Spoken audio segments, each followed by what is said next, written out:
And welcome to beautiful WakeMed Soccer Park here in Cary, North Carolina, the site of NASL soccer action between your Carolina RailHawks and Minnesota United FC. A great night here at WakeMed Soccer Park. I'm John Bouye. Hello, everybody out there. My broadcast partner, Jason Gary. And Jason, this game has all kinds of epic proportions tonight. Of course, Carolina sits in that second place position right above Minnesota. Atlanta 1 point in front of us. This game is crucial. It really is, and it's these are the games you get excited for as an athlete and a professional. These are the games the guys train all spring, all preseason, work so hard during the year to play in, and they have a good opportunity tonight. Now, of course, Jason, you played with the Carolina RailHawks last year. You played in some of these games, same type of situation. Of course, a little different this year as the winner of the first part of the season gets to host that coveted soccer bowl that everybody keeps talking about. Carolina in a very good position because they play Minnesota tonight, and then they come back on the 29th and play Atlanta. Yeah, they put themselves in a great position. Talking to Coach Colin Clark, he really wants to get these few victories here and wrap up being able to host a soccer bowl will be huge for the team and for the club. And of course, a big point on the road in Edmonton. It looked like they were going to actually walk out of there with a loss, and rescuing them once again. And I'm telling you, you're not going to get tired of saying this guy's name. Cesar Elizondo saves it for Carolina. Yeah, Cesar's been great. He's been a revelation the past 3 games, 3 goals, and he's really put a spark into the Carolina offense.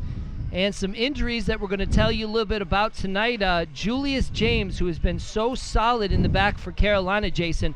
I mean, you talk about him. He is the complete package. He's done everything. He's been able to win balls in the air. He's coming in hard with tackles. He's out tonight. He's going to be out for a little while, so a little makeshift defense lineup there tonight.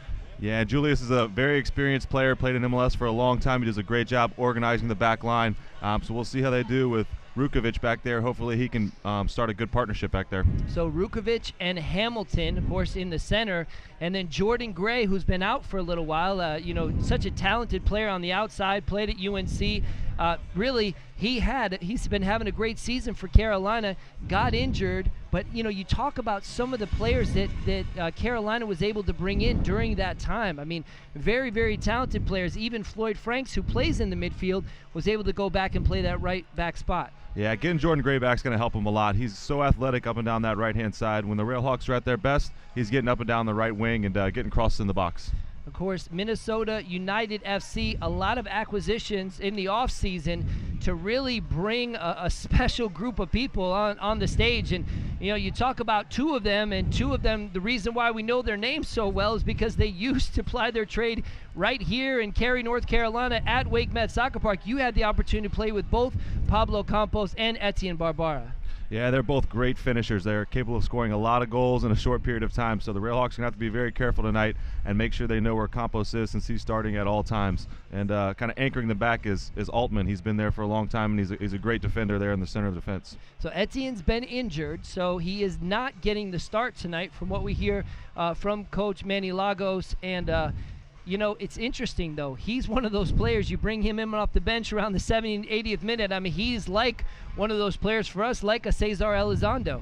Yeah, he's very talented, and the RailHawks know him well. A lot of the guys have played with him and played against him for many years, and they're going to have to be very aware when he comes onto the field later in the game. Speaking of Cesar Elizondo, T. Shiplani, he's been so good for Carolina this year. Now he picks up a knock. He's out injured, and Cesar steps into that position, but big shoes to fill. It is. T. Shiplani has been a revelation the past couple years here in Carolina, scoring big goals in big games, stoppage time goals, and they're going to miss him, but hopefully Cesar will be able to pick up some of that slack. We thank you for listening here on CarolinaRailHawks.com and 99.9 HD3 The Ticket.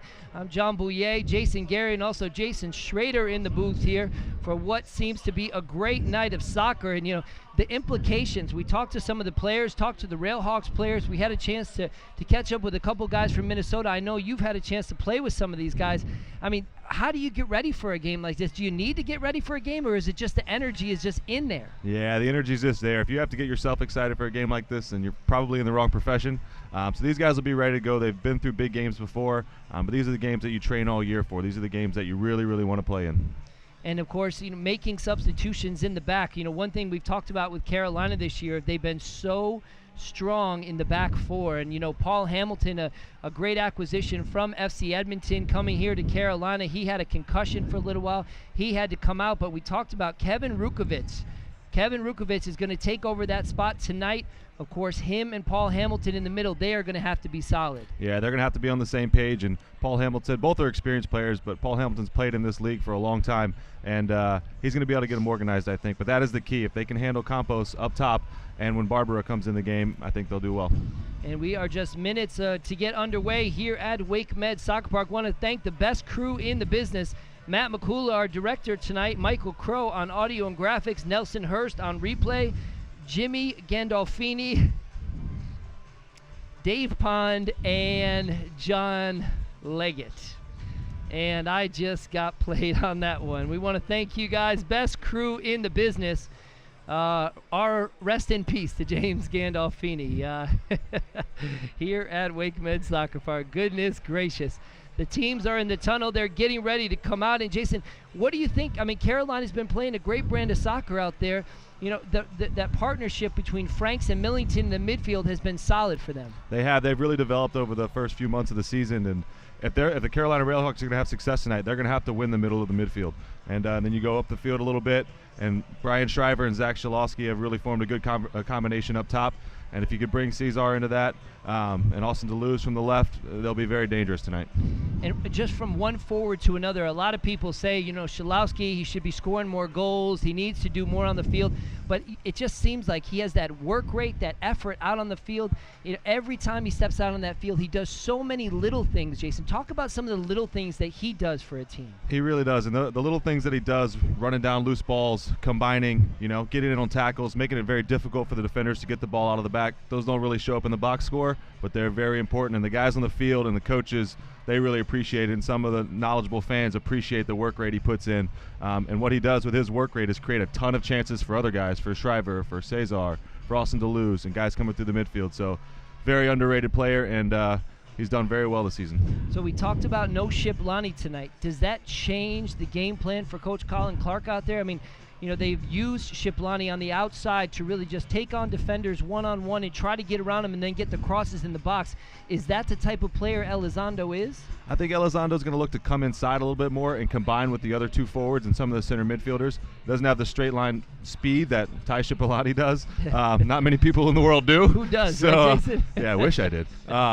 But yeah, so he's going to look to come inside a little bit more, but they still need to make sure they get that width, and they might be able to get that with Jordan Gray overlapping along the outside. If they're able to get him forward, that'll be dangerous as well. And of course, we talked about the back four, but we cannot get away without talking about the goalkeeper, Akira Fitzgerald. He has been stellar for the Carolina RailHawks this year. He really has. Finally getting a chance to start. He's been a pro for a couple of years now and has really stepped up and taken hold of the opportunity. I mean, he's a great goalkeeper, very quick, comes off his line well. And he's getting better with his presence in the box and being strong and punching balls away. One of the best shot stoppers I've ever seen. And just for a player who's had the opportunity to play with Capono Low, of course, he's been here since the franchise started and one of the first players ever signed. I mean, just talk a little bit about what he brings to the team. He really does. He brings a ton of experience, a ton of, that left foot of his is pretty special on the left-hand side, but he's just so solid in all aspects of the game. He's a great one-on-one defender, and like Jordan Gray on the right side, if you can get Capono Low getting forward and getting service in the box, the RailHawks are playing confident and are doing well in the game. And you see the subs come out on the field here on CarolinaRailHawks.com. We thank you so much for tuning in. Also on 99.9 HD3 The Ticket, your home for RailHawks on the radio. John Bouye and Jason Gary. And as we talked about it, I mean, really Carolina has their fate in their own hands. If they can win out, Jason, they get to host the Soccer Bowl here. Yeah, it would be huge for the club, for the players. The way the season's set up now, it's a lot different than the past year. So this first part of the season is very important. If you're able to get that victory in the first half of the season, host the Soccer Bowl, and kind of get everybody healthy with all the injuries they've had going into the second half of the season, that'll be huge for the RailHawks. There you see a good look at Coach Colin Clark shaking hands with the coach for Minnesota United FC, Manny Lagos. Talk about Colin Clark. You know, we talked a lot about the Chivas USA game, and to make a substitution like he did to take out the top goal scorer in the NASL, Brian Shriver, he obviously saw something, but that was one of the substitutions that really kicked it into overdrive for Carolina and really helped him beat Chivas in extra time. He sure did, and he brought on Brian Ackley, a little bit more size up there. He's great at putting together a good roster, so he's got a lot of options on the bench. And dealing with the injuries, that's when a coach is really tested. If he's been able to build a good roster, he's able to weather those injuries and still put a great product out on the field and get points. And the players will be coming out of the tunnel. We're going to send it down now to the press announcer, Mark Calloway, for tonight's starting lineups.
Ladies and gentlemen, the Carolina RailHawks from the North American Soccer League. Thank you for joining us tonight at WakeMed Soccer Park as the RailHawks take on Minnesota United.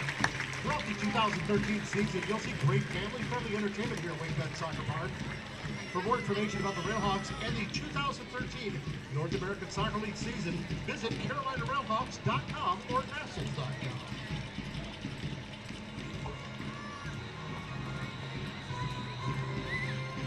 Walking the teams out on the field tonight are this evening's match officials.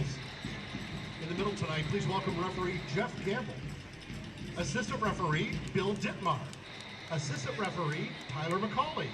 The fourth official this evening is Chris Spivey.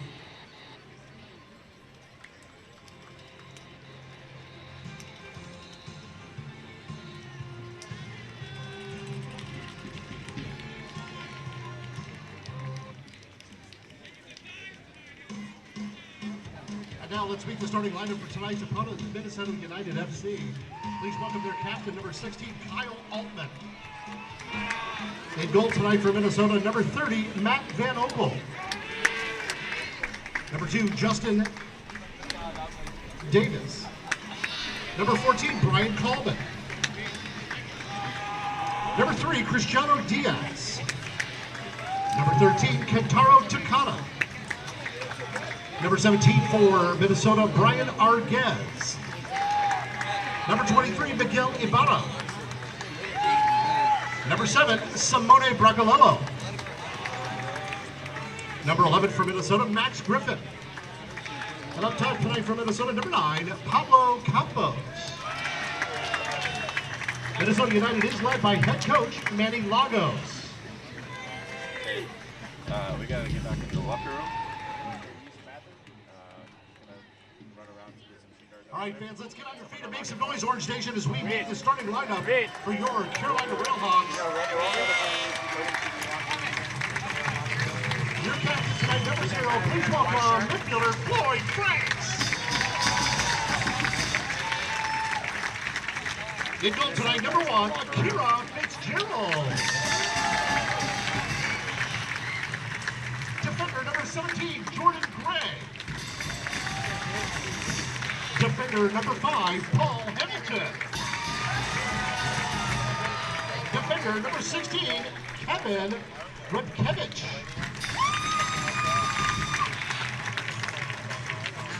Defender number 3, Capono Lowe.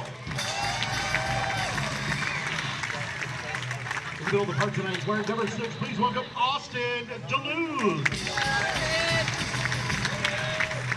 Midfielder number 14, Nick Millington. In the middle of the park tonight, wearing number 29, please welcome Cesar Elizondo. Up top tonight for the RailHawks, number 21, Brian Shriver.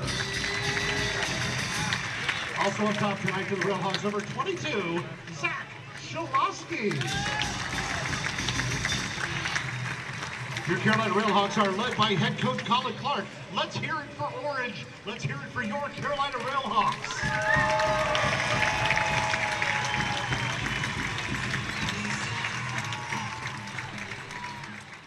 Ladies and gentlemen, please rise for the playing of our national anthem.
All right, and those are your starting lineups here at Wake Med Soccer Park. Just to run through them here real quick. For Minnesota United FC, in goal, Matt Van Okel.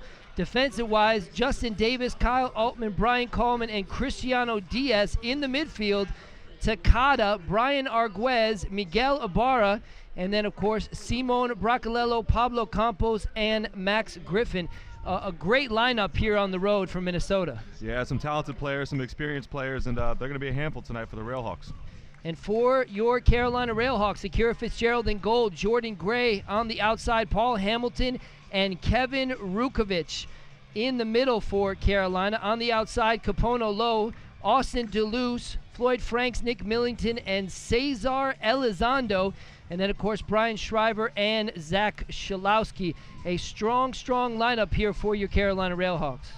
Yeah, it's looking good for the RailHawks. They've got it set up well. Look to Deleuze to cut inside off the right-hand side, as well as Elizondo and Shriver and Shalowski combining up top. Should be pretty dangerous. And your referee for tonight's game is Jeff Gamble in the middle. Assistant referee Bill Dittmar. Assistant Tyler McCauley. And your fourth referee is Chris Spivey.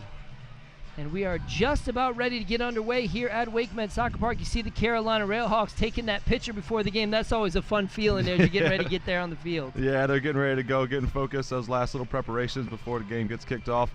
And Carolina RailHawks look ready to go. Carolina RailHawks with 16 points, 4 wins, 4 ties, and 1 loss. And, of course, Minnesota comes in with 4 wins, 2 ties, and 3 losses, 14 points. And it's so close at the top there.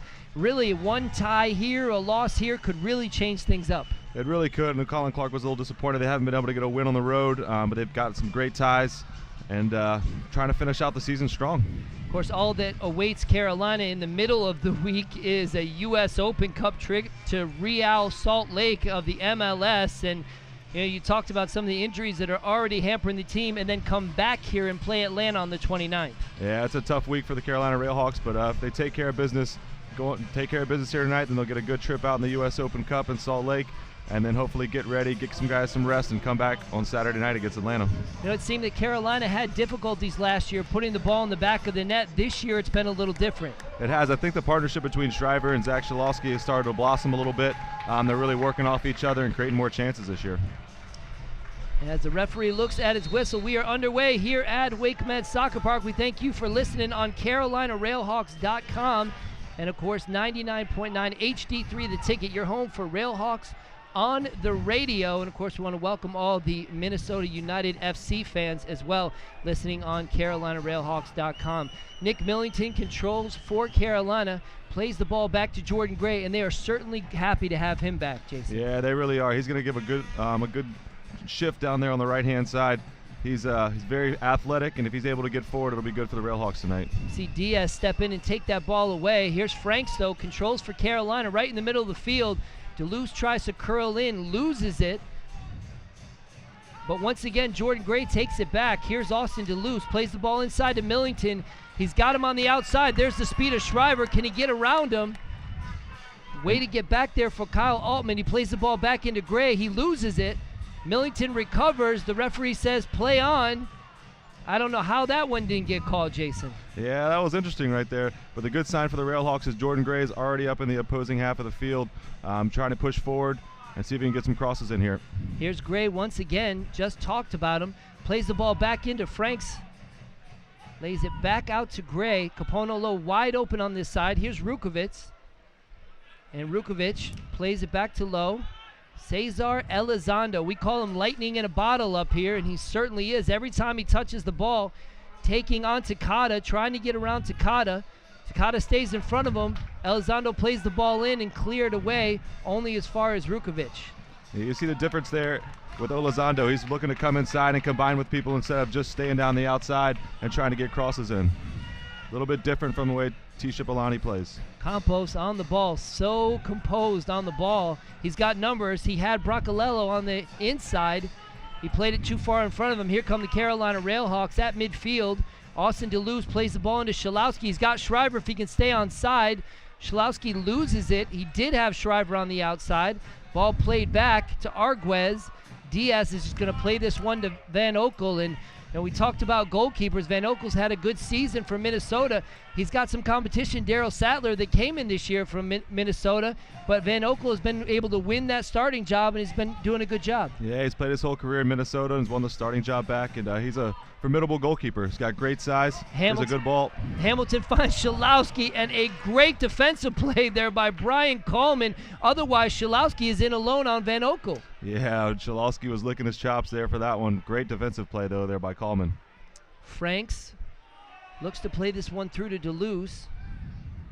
Ball blocked up. That's Griffin. Plays it back.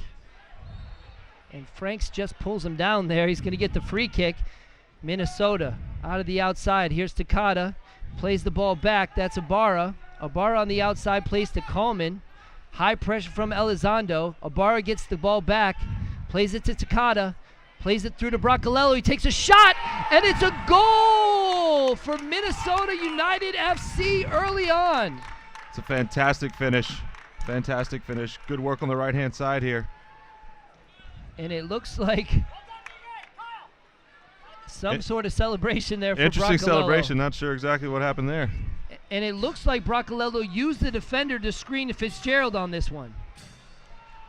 He sure did. That's a great finish to the far post, but used the defenders. Akira Fitzgerald saw it late, but it's a little bit too easy for the RailHawks, allowing Minnesota to come down the right-hand side. So something that we're not used to saying this year, Carolina RailHawks are down 1-0 here in the 4th minute at Wake Med Soccer Park. The goal there by Simone Bracalello. Really nice strike in the low right-hand corner. Yeah, it changes the complexion of the game a little bit now.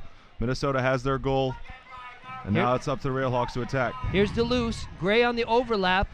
DeLuce goes out to the outside post. There's Elizondo if he can keep it in. And the flag goes up.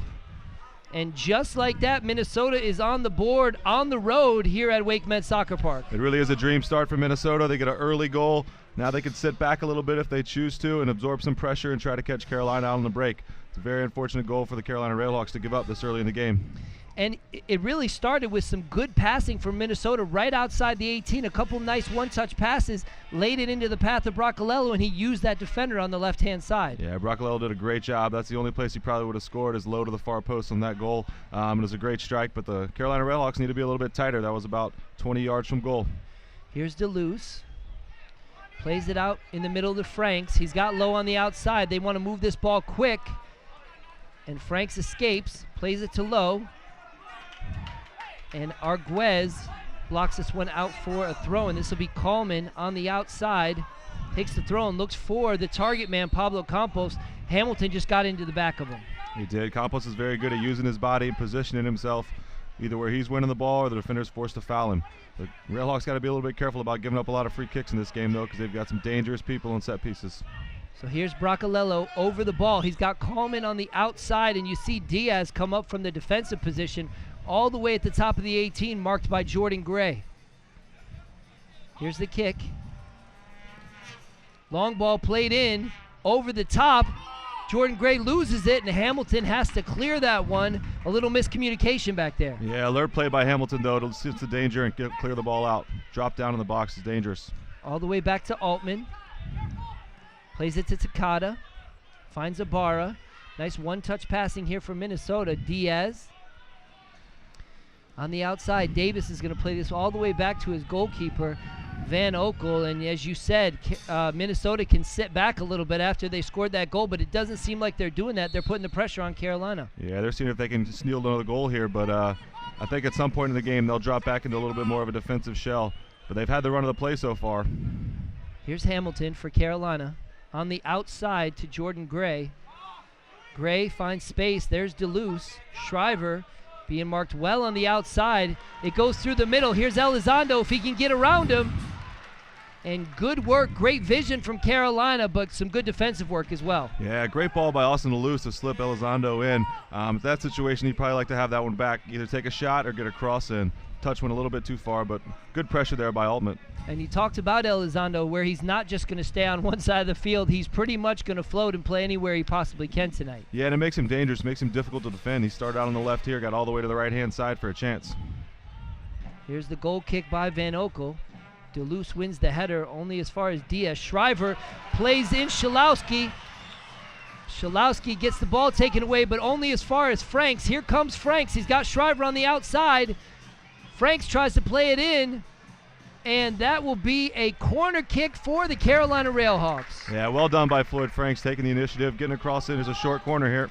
And here's DeLuce, plays this ball in early. Falls right back out. Campos controls. Ibarra clears only as far as Hamilton. You're starting to see some pressure here from Carolina. That's right. They're not allowing the ball to get out of their own half. There goes Austin DeLuce down the right. DeLuce takes on Davis. He gets around Davis. DeLuce plays it over to Shriver, but some good work by Diaz there to just block the path of the ball, and Gray is trying to get around him. It looked like Diaz was holding him there. Here's the header, and a deflection off of Coleman. Otherwise, that thing might have been headed towards the top corner. That was a great block by Coleman. Great work by Austin DeLuce heading down the right-hand side. And the header from Shriver, almost. There you see it, Jason. Great touch, great cross. Shriver's in. I think that was headed on goal. Great block by Coleman. So the left foot of Austin DeLuce for the corner kick. Ball whipped in. Campos once again rises high to get his head on this one. Capono Low puts it back in the mixer. And Max Griffin is just going to clear this one out. And here comes Minnesota on the counterattack. Ibarra being marked by Capono Low. He's got Arguez on the outside. You really see Minnesota moving in shape and as a team tonight. Yeah, they didn't give the ball away. They were smart, held the ball. Ibarra did a good job of holding the ball up, waiting for their team to come up and support. Justin Davis plays it back to Diaz. Back to the goalkeeper, Van Okel. Long ball played for Campos. If he can get around Hamilton, this could be dangerous. He can. There's a shot, and it's a goal for Minnesota United FC. The second goal within the first 10 minutes, Jason. That's the danger from Pablo Campos. A simple long ball out of the back. It's misjudged a little bit. Gets through. He's strong enough to hold off Hamilton, who did a good job trying to recover, and just pounded one in the far post. Great finish. And Fitzgerald has got to be frustrated. The ball got right over the top of Hamilton. And here you're going to see it, Jason. It was a great kick by Van Okel. He played him in. It got right over the top of Hamilton. Yeah, he's known throughout the NSL. He's kicked that ball about 80 yards in the air. Hamilton does a great job of being strong, holding off the defender, and that's a fabulous finish with his right foot to the far post. And how about the volley from Pablo Campos? Of course, it did go through the hands of Fitzgerald, which I'm sure he would have hoped to do better on that one. Yeah, it was tough. He was screened to get on that one, but I think Akira would want to have that one back. but still, that's an 80-yard long ball that the RailHawks need to be able to deal with. It's going to be a lot more of those as the game wears on. It's 10 minutes into the game, we're down 2-0. There'll be a lot of those long balls. So here in the 10th minute at WakeMed Soccer Park, the score, Minnesota United FC 2 and the Carolina RailHawks 0. And this is not a scoreline that we've said much this year, especially at home. Carolina's been stellar at home. Yeah, it's an interesting start to the game. Great job by Minnesota. Great job by getting two There's goals. Gray. He plays the ball in. Van Oekel gets down to claim that one, a pretty easy save. I mean, you like what Carolina's doing. They're playing a lot of attacking soccer. The backs are getting forward. They're joining in the attack, but they've been hit on the counterattack twice now. That's right, and we talked about it before the game. Campos is the danger man. If you leave him one-on-one, he's a very good player, and he's going to score some goals on you. There's Campos again. Hamilton doing a better job with that one. Schalowski only as far as Ibarra. And Kyle Altman controls. Schalowski gets a piece of it. Austin DeLuce keeps with it. Franks plays it into Schalowski. Not the best first touch, but here comes Franks if he can get around him. He's got Shriver on the outside. Schalowski holds it. Gray joins the party. DeLuce was looking for Shriver, but once again, the back four of Minnesota have stayed tight. They really have. They've done a great job of cutting out and just getting deflections on all those little passes the RailHawks are trying to get in. The RailHawks have to keep doing that. Franks plays over to Millington. Millington out wide to Lowe. Now they're using the width of the field. Millington with space. Plays it over to Franks. Look at the high pressure coming from Campos there. And the referee's going to blow the whistle there, and Campos just tackled Franks that way. Yeah, you look at the field right now. Minnesota has all 11 people behind the ball, and we're 40 yards from goal. So they're definitely looking to sit in a little bit right now. There you see it. Campos just hammers them. Good opportunity here, though, for the RailHawks to get a ball in the box, quality service, and see if they can get one back. So Franks stands over the ball with his right foot. Austin DeLuce with his left foot. You would think that this would be Franks on an in-swinger right to that far post, Jason. Yeah, they've got Rukovic up there and Paul Hamilton. Let's see what we can do. Here's Franks. He plays the ball in. Good service, but too close to Van Oekel, and Van Oekel comes to claim that one. He had Ibarra quickly on the outside, and Franks did a good job to get back for him. Yeah, it was a good track by Floyd Franks. I think he was a little upset on his free kick, but definitely made a good defensive tracking run. Here's Takada. Takada lays over to Bracalello. Bracalello finds Griffin on the outside. Can Griffin chase this one down? It looks like he probably will be able to. Griffin lays over to Bracalello. Nice little one-touch there. Bracalello plays it back to Coleman. Was looking for Campos in the middle, only as far as Ibarra. But Carolina's able to clear here. Here comes Shriver, who's gone to the middle of the park now. Austin DeLuce. Here's DeLuce again. Elizondo's out wide. He has him. He also has Gray on the opposite side. He goes for Gray. Here comes Shriver making a diagonal run. Schalowski finds Shriver, but not the best touch from Schalowski there. Yeah, that was a tough one. They were looking to try to get the ball in behind, but just got popped up a little bit on him. 13th minute here at WakeMed Soccer Park, and Minnesota FC is in front 2-0 against the Carolina RailHawks. And we thank you for tuning in at CarolinaRailHawks.com and 99.9 HD3 The Ticket. This is not a place that Carolina is used to playing from, Jason. They have gotten down here before, but usually they've been able to score the goals first. Yeah, it's a little bit of a shell shock moment right now for the Carolina RailHawks. They need to just step up the play a little bit, be a little bit cleaner on the ball, and try to put some good chances together. Coleman plays back to Altman. Altman finds Diaz and Davis, and you talk about the back four. Everyone gets a touch there. Brian Arguez. Arguez plays it to Ibarra. Good touches here from Minnesota. Takada lays it over to Bracalello. He's going to take it from there. And you saw the Italian national team take a couple shots like that today. They did. Bracalello's brimming with confidence right now, though, after that first goal. He's going to try to shoot from anywhere right now. And he does have a pretty hefty right foot. Simone Bracalello, of course, Italian. We heard that he was in the lobby of the hotel watching that game a little earlier, a little frustrated when Neymar did his thing. Yeah, he's an unbelievable player, Neymar. It's a little bit rich get richer with him going to Barcelona now. You're right about that. Van Oekel all the way out of the back for Minnesota. One thing you mentioned, Jason, Minnesota's just fine with this 2-goal lead to sit back on it. If it's not there, to play it back to the goalkeeper. Here's the steal. Elizondo on the outside. If he can get around Coleman, now he's double teamed. Elizondo tries to cut in, and he's taken down. This will be another free kick opportunity as two jerseys converged on Elizondo. He still made something out of it. Great individual effort by Elizondo there, taking on the double team, splitting the difference, and forcing a foul. Should be another dangerous opportunity for the RailHawks. Great split there, forcing the foul to the defender. I think it's Ibarra there, committing the foul. But good confidence there from Elizondo. So Floyd Franks and Duluce over this one again. It looks like it's going to be Franks. As you mentioned, all the big players up there, Rukovic, Hamilton, Gray, everybody. Ball spun in well and hard, right to Van Oekel. He collides with Campos, but he punches it away only as far as Millington. Millington plays it out wide to Shriver. They have numbers in the box if they can get this there. There's Rukovic. And Bracalello does enough just to get in the air with them to move him around a little bit. Yeah, great ball there by Brian Shriver. Unlucky on the header from Rukovic. I think they called him for a foul. But good effort there. Good service into the box. Excuse me, that was Coleman there. And it was, they got up in the air to deflect that. This will be a goal kick here for Minnesota United FC. 16th minute. And Minnesota 2, Carolina 0. Campos wins the header again. There's Griffin. And a big tackle there by Rukovic. And Bracalello looks a little shaken up on that one. They're going to play this one out. You saw it right there. Rukovic came in hard, but it was clean. Yeah, clean tackle. He definitely came in hard.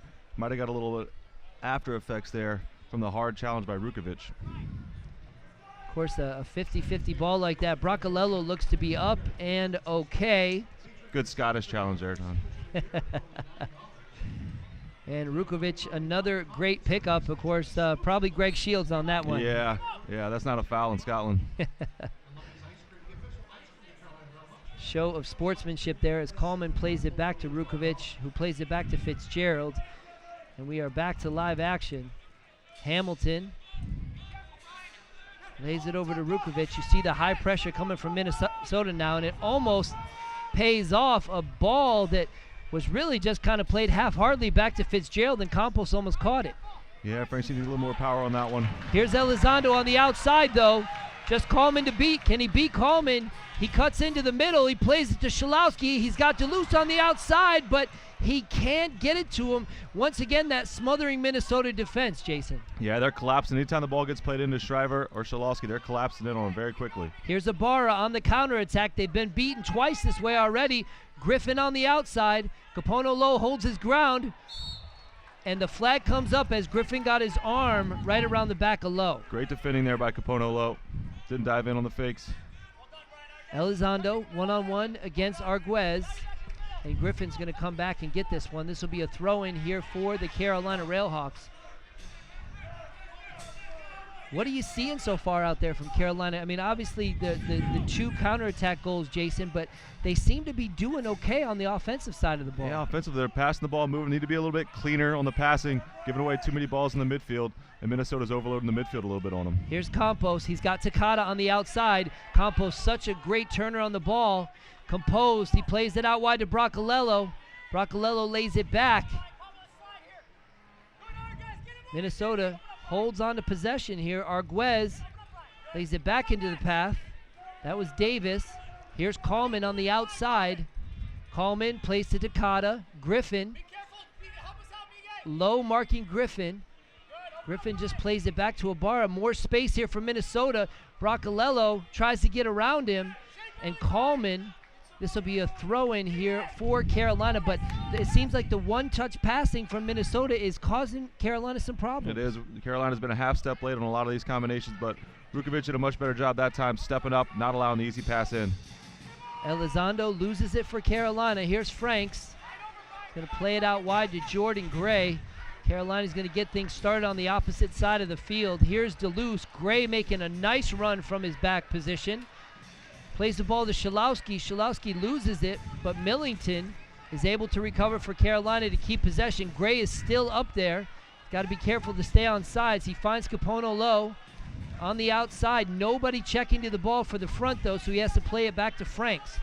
Franks tries to turn around, and once again, good defense. Ibarra just stayed in front of him. Yeah, they're doing a great job defending here, Minnesota, not allowing the RailHawks to get too much time on the ball, especially the two center backs. Altman and Diaz are stepping up high and not allowing Shalowski and Shriver to get in behind them right now. Kallman on the throw-in for Minnesota. And there's Campos again, and you know, sometimes you don't even see what he does on the field until he just puts one of these deft touches past the defender in for one of, I mean, think about those goals. Beautiful work from Pablo Campos, not just on the touch, but on the finish. That's right. He's been a very dangerous player. Here's Elizondo. Shriver's got it. He's got the speed to catch up with it. Only Shalowski and Elizondo in the 18. He lays it back to Elizondo. Over to Shalowski. Takes a shot. And right at Van Oekel, but great work there from Carolina. Great work. Brian Shriver getting down the left-hand side, picking out Elizondo in the midfield, and a great touch there to set up Zach Shalowski for the shot. And just a nice little touch here. Shriver runs that one down, Jason. Great ball back. Elizondo, a great little touch. And Zach Shalowski just trying to find that far post. But goalie, great positioning by the goalkeeper. And that's what you like to see from Carolina. I mean, of course, we talked about we don't have the speed of Shiplani, but Shriver's not too slow himself. Yeah, Shriver can move a little bit, and did a great job being alert and getting down the left-hand side there. Floyd Franks plays a tough ball back to Hamilton. Hamilton recovers. Not as much high pressure here from Minnesota as you've been seeing. Hamilton played that ball in early, tries to find the head of Shriver, and it rolls back. Kyle Altman's just going to let Van Oekel scoop this one up. 22nd minute here at Wake Med Soccer Park. The score, the Carolina RailHawks 0, Minnesota United FC 2. And two fantastic goals, one by Bracalello and one by Pablo Campos. Comes back to haunt his old team. Capono Low puts this one out for Millington. Campos tries to get stuck in. Millington, possession, lays the ball out wide to Shriver. Back to Deleuze. He's got Gray on the outside. If Gray can run this one down, he can. He gets behind Davis. No, he can't. This will be a goal kick here for Minnesota. That's unlucky. That's what we talked about at the beginning of the game, getting that overlap from Jordan Gray on the outside. And Austin Deleuze has been doing a great job of pulling the strings in midfield and finding the open person, getting the ball wide and getting the ball forward. Join us for our next home game on June 29th against the Atlanta Silverbacks, with only 2 games remaining before the crowning of the NASL Spring Season Champion. Every game is huge, so get your tickets now at CarolinaRailHawks.com. Long ball played in. There's Griffin. Plays it out wide to Ibarra. Good spacing and another good shot, but it was a high riser from Ibarra. Yeah, just by the presence of Campos up there, he didn't win the header, but his physical presence up there caused the ball to drop and give Minnesota another good chance at goal. Of course, Carolina down 2 goals, Jason. Do you put this at, Carolina, some defensive frailties, or do you say Minnesota has really just brought the pressure here in the first half? Yeah, I think it's a combination of the two. I think Carolina will be very disappointed with the second goal, the long ball all over the top from the goalkeeper. But then get a little bit closer around the box. Got to be closer and tighter to people, or they're gonna score. There's a very experienced and good team here in Minnesota. Jordan Gray with the throw-in for Carolina. Austin Deleuze. Great work there from Elizondo. Plays the ball through. There's Franks. He goes down, and the referee looks at the spot, and this will be a penalty kick. A penalty kick for the Carolina RailHawks. And talk about it. It was a beautiful pass laid into the middle from Elizondo right to the foot of Franks, and they had to take him down. It really was a great run by Floyd Franks. Had a great first touch here. Here we go. Elizondo, what a great ball through to Floyd Franks. This touch is the key here. Puts it out in front and forces a decision from Diaz. Bumps him on the shoulder, knocks him off the ball, and it's a penalty kick. And Franks had the arms out, and Elizondo put the ball right in exactly where he needed to. Diaz was a little frustrated because he thought he was trying not to get his hands up on it. That's right, and the question is, if that's the last man, has the referee given a card? I don't think I've seen one yet. So the card stays in his pocket. Floyd Franks steps up for the Carolina RailHawks. We call him Agent Zero, and he could get Carolina a little bit closer here in the first half. Van Oekel on his line. The whistle's blown. Franks takes a shot, and it's a goal for the Carolina RailHawks. Floyd Franks. Great finish by Floyd Franks. Sends the keeper the wrong way and simply passes it into the right-hand side with his right foot. Good confidence from Franks. He earned the penalty from a great pass from Elizondo. Great first touch, and he finished it off. Well done. And you talked about Elizondo. He wasn't going to stay here on the outside. There you found him right in the middle of the field. And talk about the vision. Here's the penalty. Frank steps up. Van Oekel goes the other way. A great penalty from Floyd Franks. Yeah, good confidence by Floyd Franks to step up, know which side he's going to, and put it away. So now the score in the 25th minute here at Wake Med Soccer Park. Minnesota FC 2 and the Carolina RailHawks 1. The goal by Floyd Franks, a penalty kick in the 25th minute. This changes the complexion of the game a little bit. Minnesota can't sit back as much. Coleman finds Campos. Once again, so composed on the ball. Griffin tries to get around low. And this one goes all the way back to Rukovic. You can see the strength of Campos again there, just being able to hold the ball off. I think the two Carolina center backs might need to get a little bit closer. Here's DeLuce. He sees Elizondo. Elizondo once again gets behind Coleman. Shriver's at the far post. Schalowski's making his run. Now the switch. And he finds Millington at the opposite side. He brings it down. The ball over to shot. And DeLuce gets a shot. Here's Gray taking a shot. And both of them deflected. There's a third shot. Schalowski. Wow, everybody got a shot that time. You got both your outside backs getting shots on. Well, I guess we'll call it a shot on goal there. But that's what you see with the RailHawks. They're getting their outside backs forward. They're actually able to take shots on goal. There's a last shot here from Caponolo. Schalowski just tries to get a little touch there. And Elizondo's offsides at the end. Of course, Elizondo couldn't touch it. He was in an offside position. It was like the pinball wizard out there. You saw those defenders come up and think, man, I got my opportunity, and didn't do much with it, did they, Jason? That's right. That's good pressure, though, by the RailHawks. Here's Griffin trying to get around Hamilton. Has to use Fitzgerald. Played all the way back to Davis. Finds Bracalello on the outside. And this will run out for a throw-in here for Carolina. Carolina putting some pressure on right now. They are. I think they're getting their confidence back a little bit after those early 2 goals. They'll feel pretty confident out getting that next goal back, see if they can get another one before halftime. Using the width of the field, Hamilton finds Lowe on the outside. Here comes Elizondo. Good work from Elizondo just to shield off Takada. Plays the ball back to Millington, and they are really using the width of the field right now. They really are. It's a pretty open game. Both teams are playing an open and flowing game. There's a lot of space to be exploited. Gray finds Elizondo. Hamilton's got Lowe on the outside. Too close to Coleman, though. And not the best touch from Coleman. This will be a throw in here for Carolina. Yeah, like we said before the game, those outside backs are getting forward. That's what the RailHawks like to do. Elizondo loses it. And Takada, nice vision there just to get in front of the play. As Elizondo was coming off his foot, Takada was right there. Yeah, that's a good play by Takada. Takada just reads the play there. Elizondo reaches his leg out and fouls him. So slow things down here for a second. And in the 8th minute, the Tampa Bay Rowdies and Atlanta are tied 0-0. We'll be bringing you live updated scores from that. We thank Jason Schrader for that. A big game with big implications down there. Yeah, it really is. I know the coach will be focused on this game, but they might have a little check of the cell phone there to see what the score is. There's Schalowski playing the ball through to Shriver. Diaz has it, though. Lays it back to Van Oekel. Good vision from Schalowski. Maybe a little too far there in front of Shriver. Rukovic climbs the ladder on top of Campos. The referee lets that one go. Here's Arguez. Lays it over to Ibarra. Nice work from Carolina in the midfield now. There's Elizondo. Shriver. Elizondo wants it to the outside. Instead, he plays it to Schalowski in the middle, who chests it down to DeLuce. Here's DeLuce. He's got Elizondo on the outside. DeLuce is going to switch fields here to Millington. He's got Gray on the opposite side. Plays it out wide. Here comes Elizondo from that far post. Gray takes on Davis. Gets around him. Takes a shot. And right to Van Oekel. Once again, nice work from Gray, but the shot lacked a little bit. Yeah, that's all right. He's getting up the field, though. He's being dangerous. And on his left foot, wasn't the best shot, but he'll take that. He's getting inside the box. That's your right back, getting inside the box. That's what the RailHawks are looking for. So here's Griffin. Griffin, a lot of room here. Capono Low marking him. Still has the ball. Now just gives it to Low. Elizondo holds on to it back to Low. Nice touches here for Carolina. Schalowski making the run, trying to get around Coleman. And Schalowski's feet just got tangled up with Coleman there, and the referee's going to call that every time. Yeah, that's unlucky.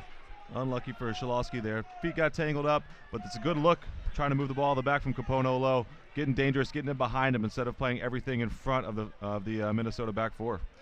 But great vision early on. You saw Schalowski make that early run, and you got to tell him, man, Carolina, a lot of movement off the ball up front, Jason. Yeah, that's what's making them good right now. Schalowski and Shriver moving. You're getting Austin DeLuz and Elizondo coming in on the inside. They've been pretty dangerous here so far. Campos, once again the target man, was looking for Bracalello. Gray plays it out to DeLuz. Here's Gray once again here for the Carolina RailHawks, just coming up over midfield. He's got Millington, lays the ball in. He's got Franks in the middle. He's your goal scorer for Carolina. A penalty kick in the 25th minute. Elizondo, who has been lightning in a bottle for Carolina, takes on two defender. He's got Takata to beat. There's Takata, though, veteran player that just pushes them off the ball. Yeah, unlucky there from Elizondo, but that's what you want to see. You want to see him going at the defenders and trying to be dangerous. Here's Hamilton and Ibarra in a foot race. Hamilton's going to win this one. Too far in front of Ibarra, and it looked like he'd gotten off to the races there. Yeah, Hamilton did a good job covering there, getting his angles right and making sure he had the angle on the ball. Millington. You see Minnesota now has all 10 guys behind the ball, all 10 field players. Here's Gray on the outside for Carolina. 31st minute here at WakeMed Soccer Park to score. Minnesota FC 2, the Carolina RailHawks 1.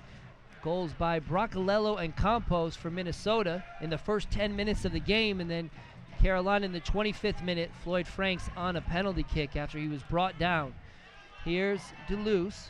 Nice little back heel to Elizondo. Elizondo dances around. He finds Shriver. Shriver takes him on one-on-one, and Coleman loses the ball.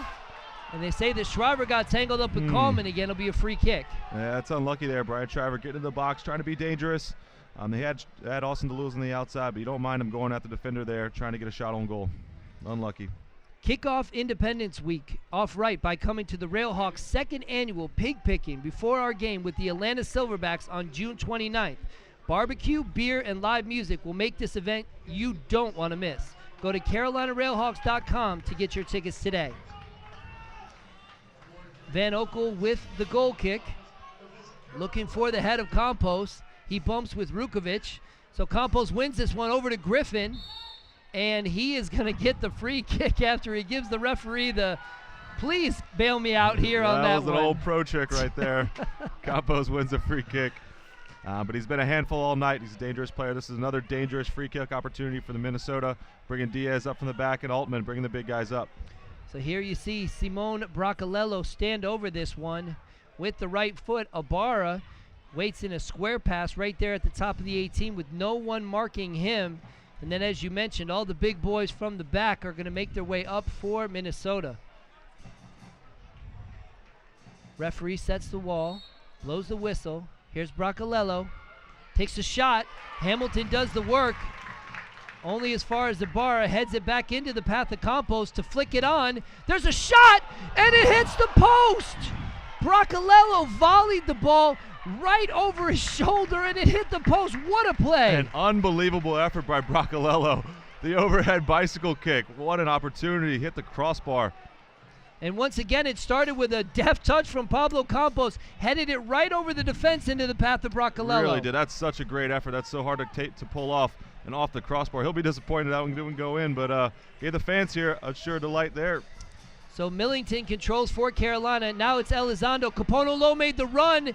Elizondo didn't play him in, and that's got to be frustrating. Nice work there from Capono Low to play Elizondo in, and he made the run, just didn't get the ball back. Yeah, Takata's done a good job on Elizondo the last 5 minutes or so here. Really strong defending from him, not diving in.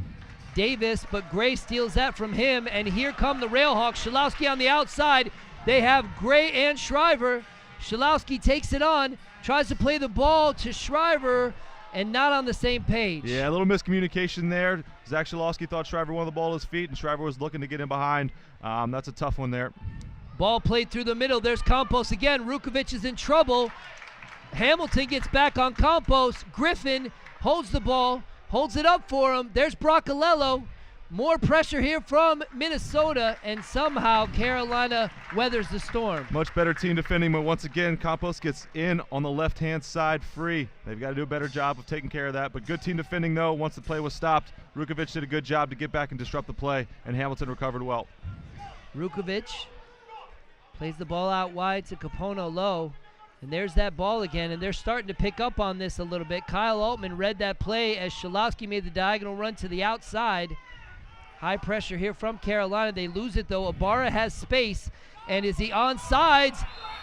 Wow, the flag goes up. I'll tell you what, guys, that one was close from up here. That one was very, very, very close. Campos making a great run off the shoulder of Paul Hamilton, but the line did the job, got him offsides. And it looked like Campos just stayed right on that back shoulder of Hamilton until he could get a little separation when the ball came out. The flag did come up once again, so Carolina saved again there by the post, and now the referee of the linesman. Yeah, it's been an entertaining first half, hasn't it? Millington to the outside, Jordan Gray. Austin DeLuce, nice pass over to Shriver. Does he have anybody he can lay this one off to? Tries to find Elizondo. And this will run out for a goal kick. Unlucky. Brian Shriver's just trying to get it over the center defender there to find Elizondo on the back post. Just a little bit off balance on the cross there. The RailHawks are finding good success here on the outside on both sides of the field. And see if they can exploit that a little bit more.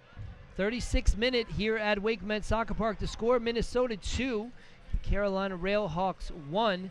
A lot of good action, especially in the first 10 minutes of the game where Minnesota really jumped out to the early lead. Yeah, the 2 early goals. Great job by Minnesota coming out and playing strong. Here's Bracalello, lays the ball out wide to Arguez. All the way back to Ibarra. More possession here for Minnesota. Takada, who, as you mentioned, has done a masterful job really on Elizondo tonight. Plays the ball out wide to Davis. Looking for that diagonal pass, and this time it was Griffin that was trying to get around the defender. Yeah, good play there by Rukovic to read the play, get in there and intercept that pass. More possession here for Minnesota. Bracalello finds Griffin, and another free kick opportunity here from Minnesota right on the outside of the 18. Yeah, they've been dangerous. The RailHawks going to have to try to avoid giving up these free kicks. 25, 30 yards from goal. Minnesota's very, very dangerous on them. There you see the pressure, but Floyd Frank's just a little bit late there on the challenge. Good touch there by Griffin, I believe. So Minnesota, another free kick in a dangerous position. Akira Fitzgerald is lining up his wall as he sits on the near post. The referee checks the length. He's going to blow the whistle. Here's the shot. And if Fitzgerald gets over to the right-hand side, otherwise Bracalello had 2. Fabulous save by Akira Fitzgerald. Bracalello has a great free kick, but Akira Fitzgerald pulls it out of the upper 90. Great save. And Fitzgerald read that all the way. He knew he was going there, Jason. Yep, he did. It's a great save. So this will be a corner kick here for Minnesota. Fitzgerald shouting out commands there at the right on the goal line. Corner kick. Ball whipped in, looking for the near post. It flies to Ibarra. Confusion, and the ball is cleared only as far as Arguez. Arguez plays it out to Cristiano. Cristiano finds Griffin in the middle and just can't keep it down, but it goes only as far as Bracalello, and they still have possession.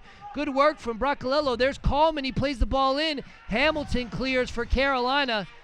And Shriver's going to try and keep this one in. He can't. This will be a throw in here for Minnesota. Good strong header there from Hamilton. Taking charge in the box, making sure the ball's cleared properly, get it out of bounds. Now the Carolina RailHawks can reset and make sure everyone's marked. So Brian Coleman will take the throw in here for Minnesota. 39th minute as the clouds start to darken up here in the skies at Wake Med Soccer Park. Campos got a little push there on low. The referee called that one. Will be a free kick here for Carolina. Yeah, it's been a great game back and forth. Minnesota, couple good chances there, but the Carolina RailHawks finally cleared their lines. Now they look to step up and push forward a little bit more here before halftime, see if they can get another goal. Fitzgerald Not happy with the setup of his team there, just trying to get the ball. And here's Elizondo on the outside. Great touch. Plays the ball into Schalowski. Gets hammered by Altman. Referee says play on. Griffin plays it back to Altman. And come back with Cristiano for possession here. And they're just going to lay it back to Van Oekel. Looks like Altman might have picked up a little bit of a knock there. He's limping on the field. So we'll definitely check on that one. Elizondo wins it off of Schalowski. Schalowski plays it into the path to Shriver. He's got Duluth! And a sliding tackle that saves the day from Bracalello right there. And here's the ball whipped in. And Van Oekel comes out and get that. Excuse me, that was Justin Davis on the sliding tackle, or otherwise Duluth had a good opportunity. That was great work by the Carolina RailHawks, starting with Schalowski over across to Shriver, gives a nice little touch, and Austin Duluth without that challenge from Justin Davis, a very important challenge. That's another goal. So Carolina showing signs of life here right in the 40th minute. Takada. Yeah, they'd love to get one here before halftime. They're going to try to high pressure a little bit, see if they can get another goal to tie it up. Altman plays over to Cristiano. Long ball looking for Campos. Rukovic is there though. Campos somehow still keeps the ball. Rukovic fouls him out. Campos is going to play this one in. Hamilton gets his head on it. Griffin's right there though. Millington's there. This is Takada. And great work by Duluth just to come in and break that play up. Yeah, that's great. That's an important interception there by Austin Duluth. He read the play very well. Otherwise, Takada's got a free shot top of the box. Ball played back to Altman. Altman finds Kallman. Kallman was looking for Campos. Campos wanted that one at his feet. Yeah, it's important to try to deny the ball into Campos as much as you can. Don't give the backs and outside midfielders a free rein to pass it into him because he's so good at holding the ball. Here's Duluth, long ball, looking for Elizondo. Kallman does a good job to rise to win that one. Griffin recovers as well. Here's Kallman on the outside. Elizondo gets a little push on him.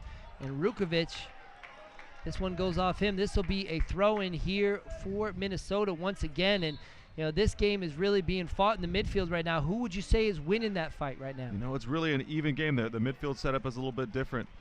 Floyd Franks and Nick Millington, they've gotten a lot of help from Elizondo, and Austin Duluth tucking in on the inside has helped them a lot deal with Takada in there. Takada wins it back for Minnesota. Here's Arguez. Good touch from Arguez to open things up. Bracalello comes back far to receive this ball. And he has been all over the field tonight. Yeah, the RailHawks have done a good job of minimizing the role of Arguez right now. He's a great player, and they've minimized his touches on the ball, which is very important. Here's Van Oekel. Watch that long kick. It's the same thing that broke the backs of Carolina last time. Only as far as Ibarra. He's got Griffin. Plays it out wide to Campos.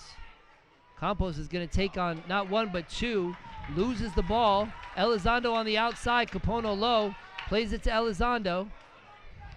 Plays it back to Capono low. Here comes Campos. And they'll say this was a free kick for Carolina, which gives Capono low the opportunity to switch fields. And here comes Carolina on the right-hand side with Jordan Gregg.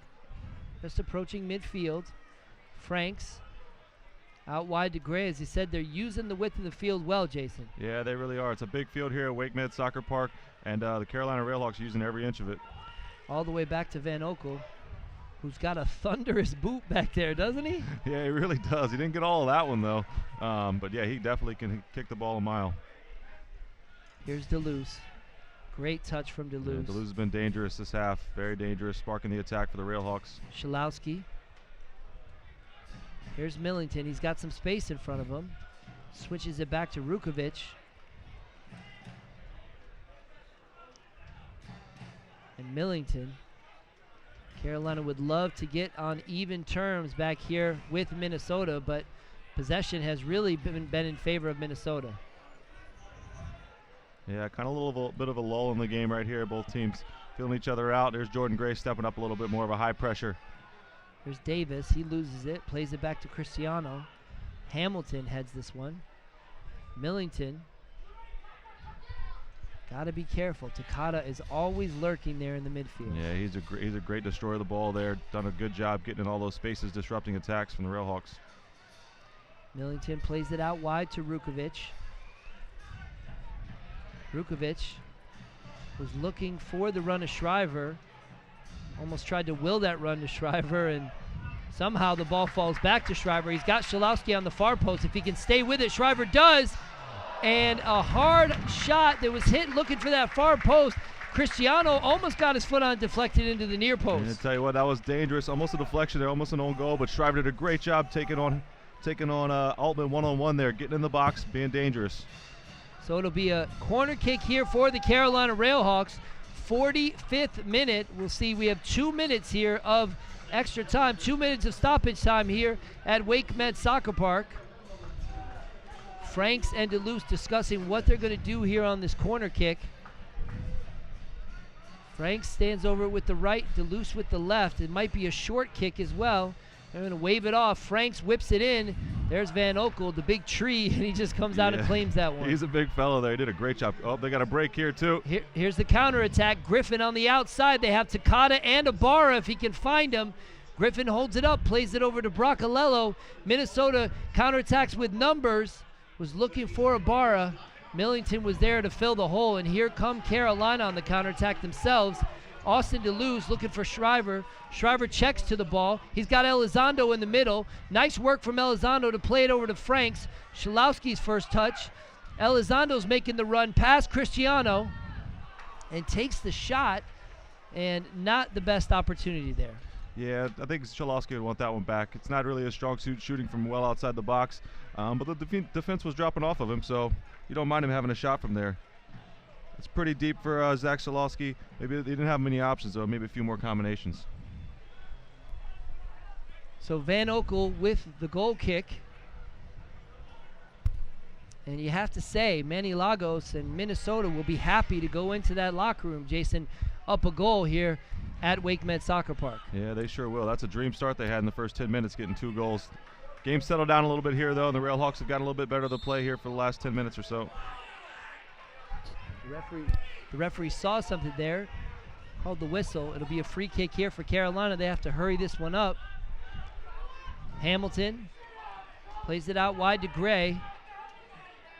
Manny Lagos is not happy, and he is really giving it to the 4th official down there. He is.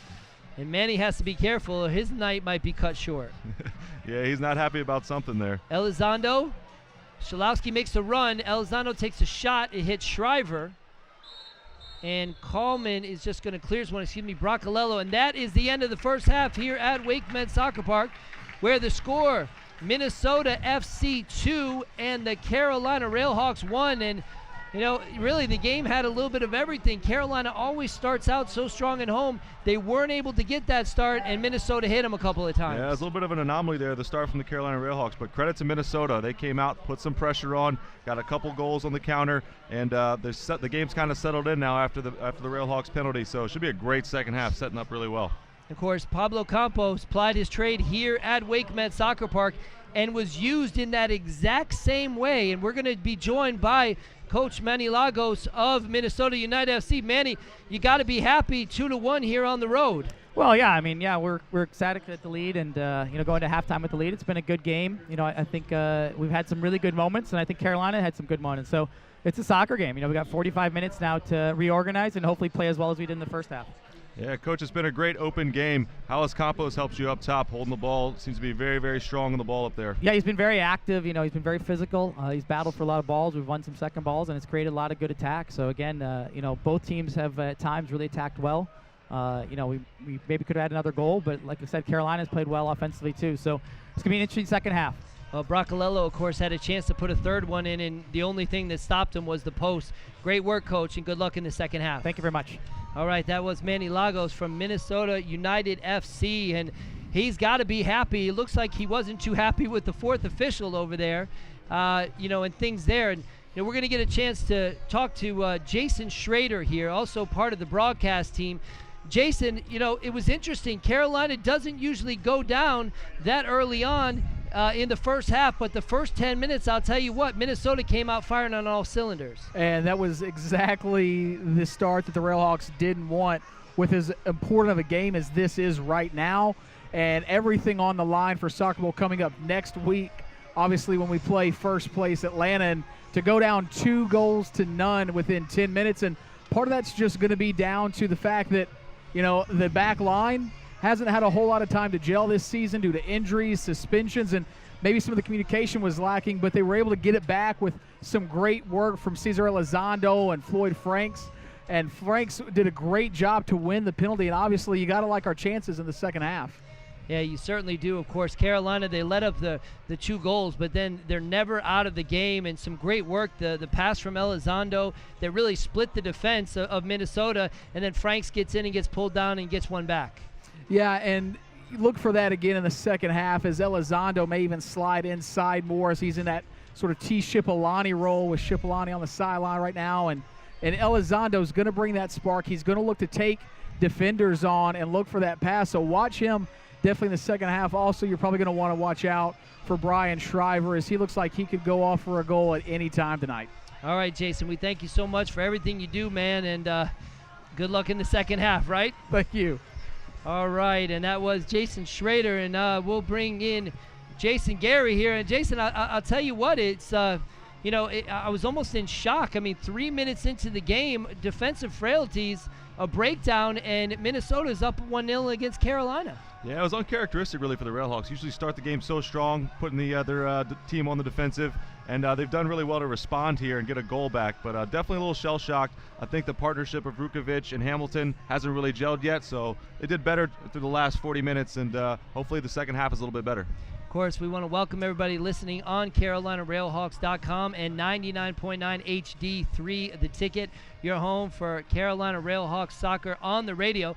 John Bouye and Jason Gary, and it's an interesting place for Carolina to be in. Of course, no T. Shiplani. Everybody's to say, well, that's the reason. But really, Elizondo has done a great job. But then you got to talk about another player on the other side, Takada, who has really kept Elizondo in check. He really has. Elizondo started out the game really, really well, taking people on, winning free kicks, getting balls in the box. And it seemed like Takada seemed to sense that and shift over from his central midfield role and try to put the clamps down on him a little bit, and he did a good job. So that'll be another matchup to watch in the second half, see if Elizondo can have a little bit more success or if Takada's going to keep him bottled up.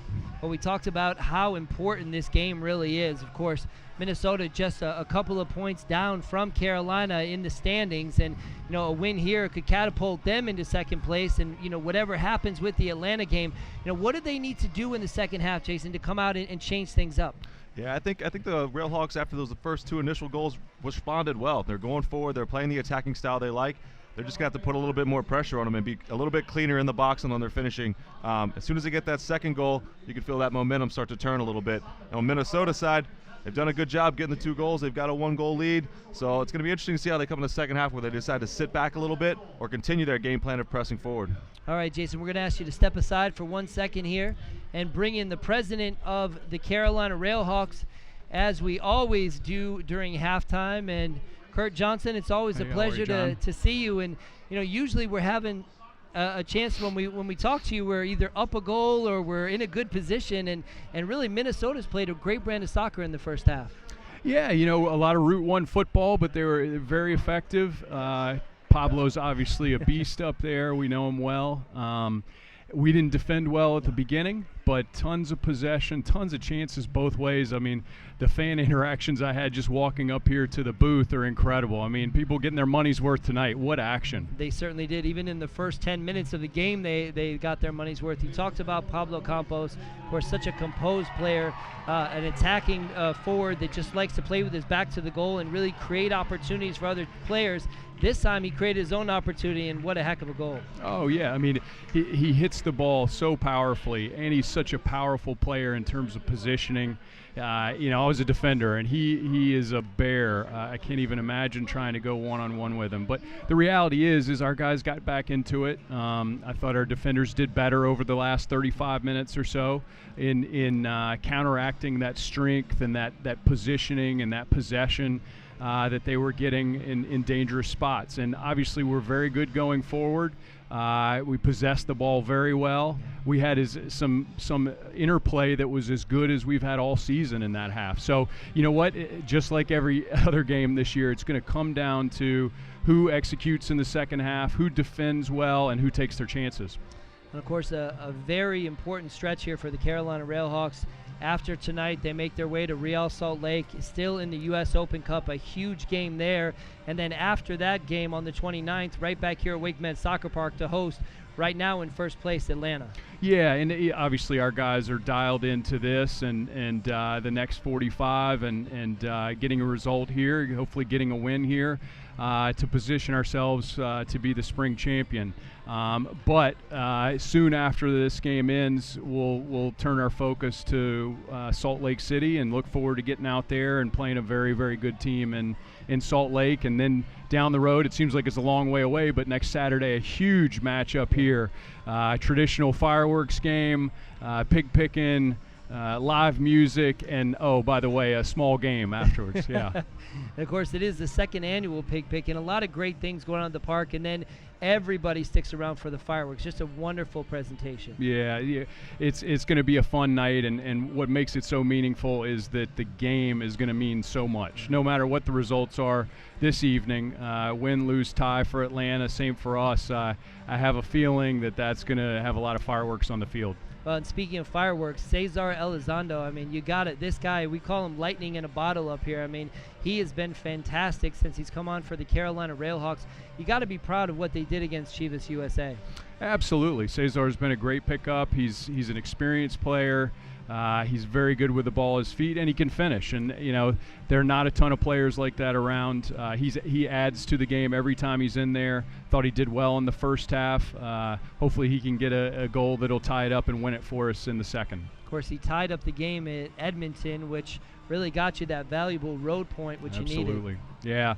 Yeah. We came from behind in Minnesota and now in Edmonton to get two important ties. Came from behind against Tampa to win it, our last regular season home game here, 2-1, last 4 minutes or so. So hopefully we can do the same tonight. Again, Minnesota is very difficult to play, very good team, very well coached. But I think we can do it. The possession is certainly on our side, and if we can keep moving them around this half and tighten it up on defense, I think we'll be in good shape. Of course, some other exciting things happening. Another game against a Mexican First Division team, Pueblo FC, is coming here on July 6th. Yep. And then on top of that, if we do win in Real Salt Lake, we get to host another U.S. Open Cup game right here at WakeMed Soccer Park. Yeah, and that's what we're all about. Is in every organization, you want to host big games, you want to play great teams. Puebla coming in with multiple stars and a bona fide contender at the First Division Mexican level. So tremendous opportunity there to showcase our team as well as to showcase Puebla's brand. And to be able to host a semifinal here in the Open Cup would be tremendous. But obviously we got to do the work out in Salt Lake first. And then, of course, that thing they call the Soccer Bowl that everybody wants to be a part of. You win the first part of the season and you get the right to host that. How much would that mean for the Carolina RailHawks fans and just the city itself? Yeah, I think anybody that gets to host that, it's going to be huge. And in particular here, we've had such a good start to the year in every way. That would be a tremendous icing on the cake. To be able to do it and do it here in this beautiful stadium, showcase the upgrades to this facility, showcase our fans in November. But a lot of work to do here over the next 2.5 games to make that a reality. It certainly is. Kurt, always a pleasure to talk with you. A lot of great things happening for the Carolina RailHawks. Thank you. All right, we're going to bring in Jason Gary back in here and talk a little bit about the first half. We get a chance to see some of the replays as well, Jason. And we had a chance to talk to Kurt Johnson a little bit. He said, some defensive mistakes there right in the beginning, but Carolina really got back on the foot, played a good brand of attacking soccer throughout the first half. They just weren't able to get the goals. Yeah, they've responded well, though. They got the one goal to cut the lead in half, and they'll be pretty confident, I think, coming out of halftime with the chances they created that they'll be able to get another goal or two out of this game. The important thing, though, is to make sure that they take care of Campos and they take care of Bracalello. They've been danger men for the Minnesota. All right, we're going to take a look at the first half highlights here, Jason. There certainly were a lot. Ibarra, you see it. Here's the first goal here for Minnesota. Yeah, Takata with a great pass slipped in there, and Bracalello, that's a fine finish to the far post. That's a good goal anywhere in the world. Kier Fitzgerald is shielded a little bit there. It's tough for him to get across. And there you see the ball played back, and here was the boot from Van Oekel looking for the head of Pablo Campos. I'll tell you what, 70 yards in the air. The Carolina defense gets caught looking a little bit, and Campos is so strong on the ball, and that's a great finish. That's tough for Akira Fitzgerald there. He's pounding that ball with his right foot, and they did a little bit better job containing him after that. But they weren't done, and you see Shriver here in the corner.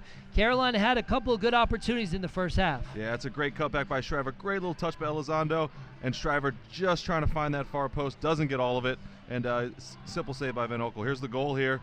Elizondo slips Floyd Franks in. This is the important part here. Great first touch, forces the foul, and the question there is if he's the last defender, where's the card?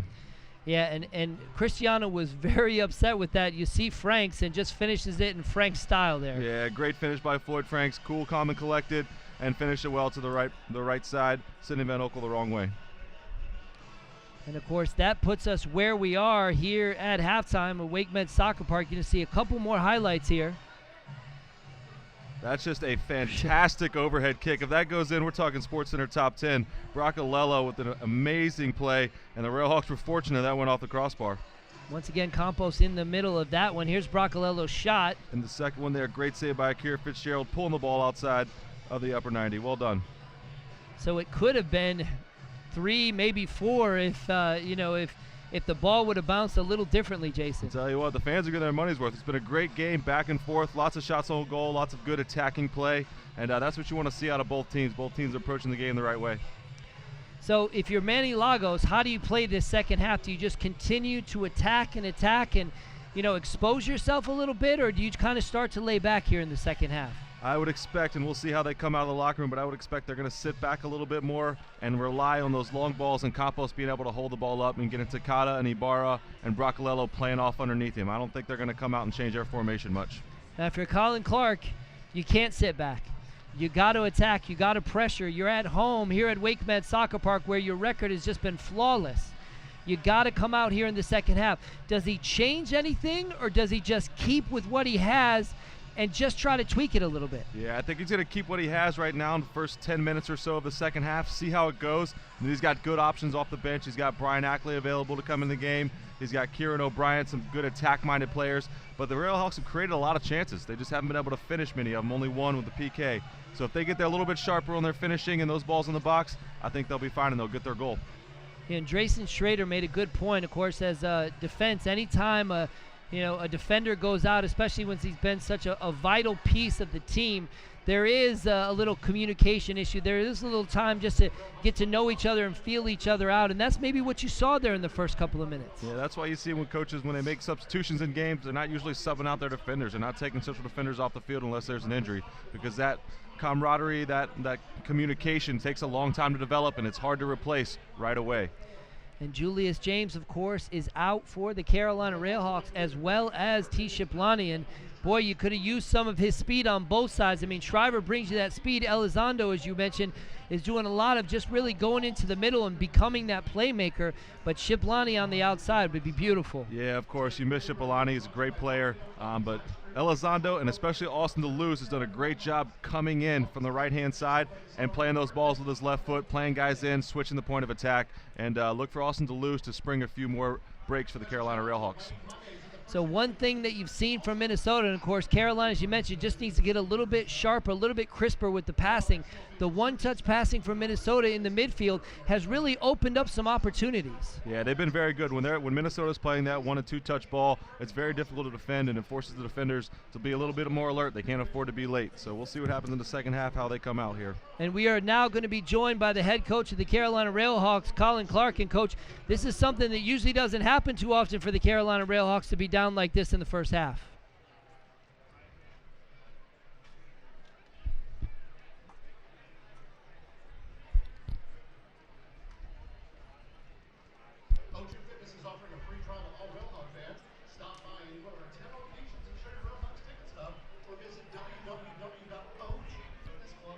And I do apologize, Coach. We're having some technical difficulties.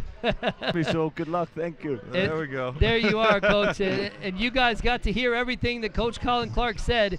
Unfortunately, we did not get to hear it. So, Colin Clark, such a consummate professional, and you talk about this. He doesn't let these things get him flustered. He knows how good this team has been at home. He knows what this team can do in the second half. He knows how they came back against Chivas. He looks confident in his team. Yeah, and I think he has every right to be confident. Over the past few years, the RailHawks were able to score a lot of goals late in games, and this one won't be over with until that final whistle blows. I think he feels confident with the team he has out there and their ability to create chances and score some goals here in the second half. All right, so it looks like Kevin Friedland will come in for Minnesota, and we'll find out here in a second who he's coming on for. So a substitution by Minnesota United. Kevin Friedland is coming on for Kyle Altman, yeah, we number noticed 16. there in the first half he picked up a little bit of a knock, was limping out there. Not sure what happened, but yep, so that's going to hurt Minnesota a little bit. Their captain's out of the game. It'll create that same issue we're talking about with the RailHawks on the back line, the communication on the back line there. Yeah, but how about being able to bring in somebody? Of course, Kevin Friedland this year is not only a player, but he's also the assistant coach. So he really brings that veteran leadership back there, Jason. Yes, maybe they won't have such an issue with communication on the back line. The teacher out there. So Carolina looking down on Minnesota here as we get ready to start the second half at WakeMed Soccer Park. John Bouyer and Jason Gary with you, Jason Schrader as well. And Carolina's got a little bit of a mountain to climb. Yeah, they do. They need to keep play confident and keep the play going. See if they can get some goals here. We are underway here at WakeMed Soccer Park. We thank you for listening on CarolinaRailHawks.com and, of course, 99.9 HD3 The Ticket, your home for RailHawks soccer on the radio. And we certainly do appreciate all the fans listening from Minnesota as well, the Minnesota United FC fans who have got to be going absolutely crazy right now. Yeah, I bet some of them wish they were at the game here in Carolina. Jordan Gray, who has really played high in an attacking position. Here's Austin DeLuce. And Davis just pulls the ball off of DeLuce. Millington will recover this one for Carolina.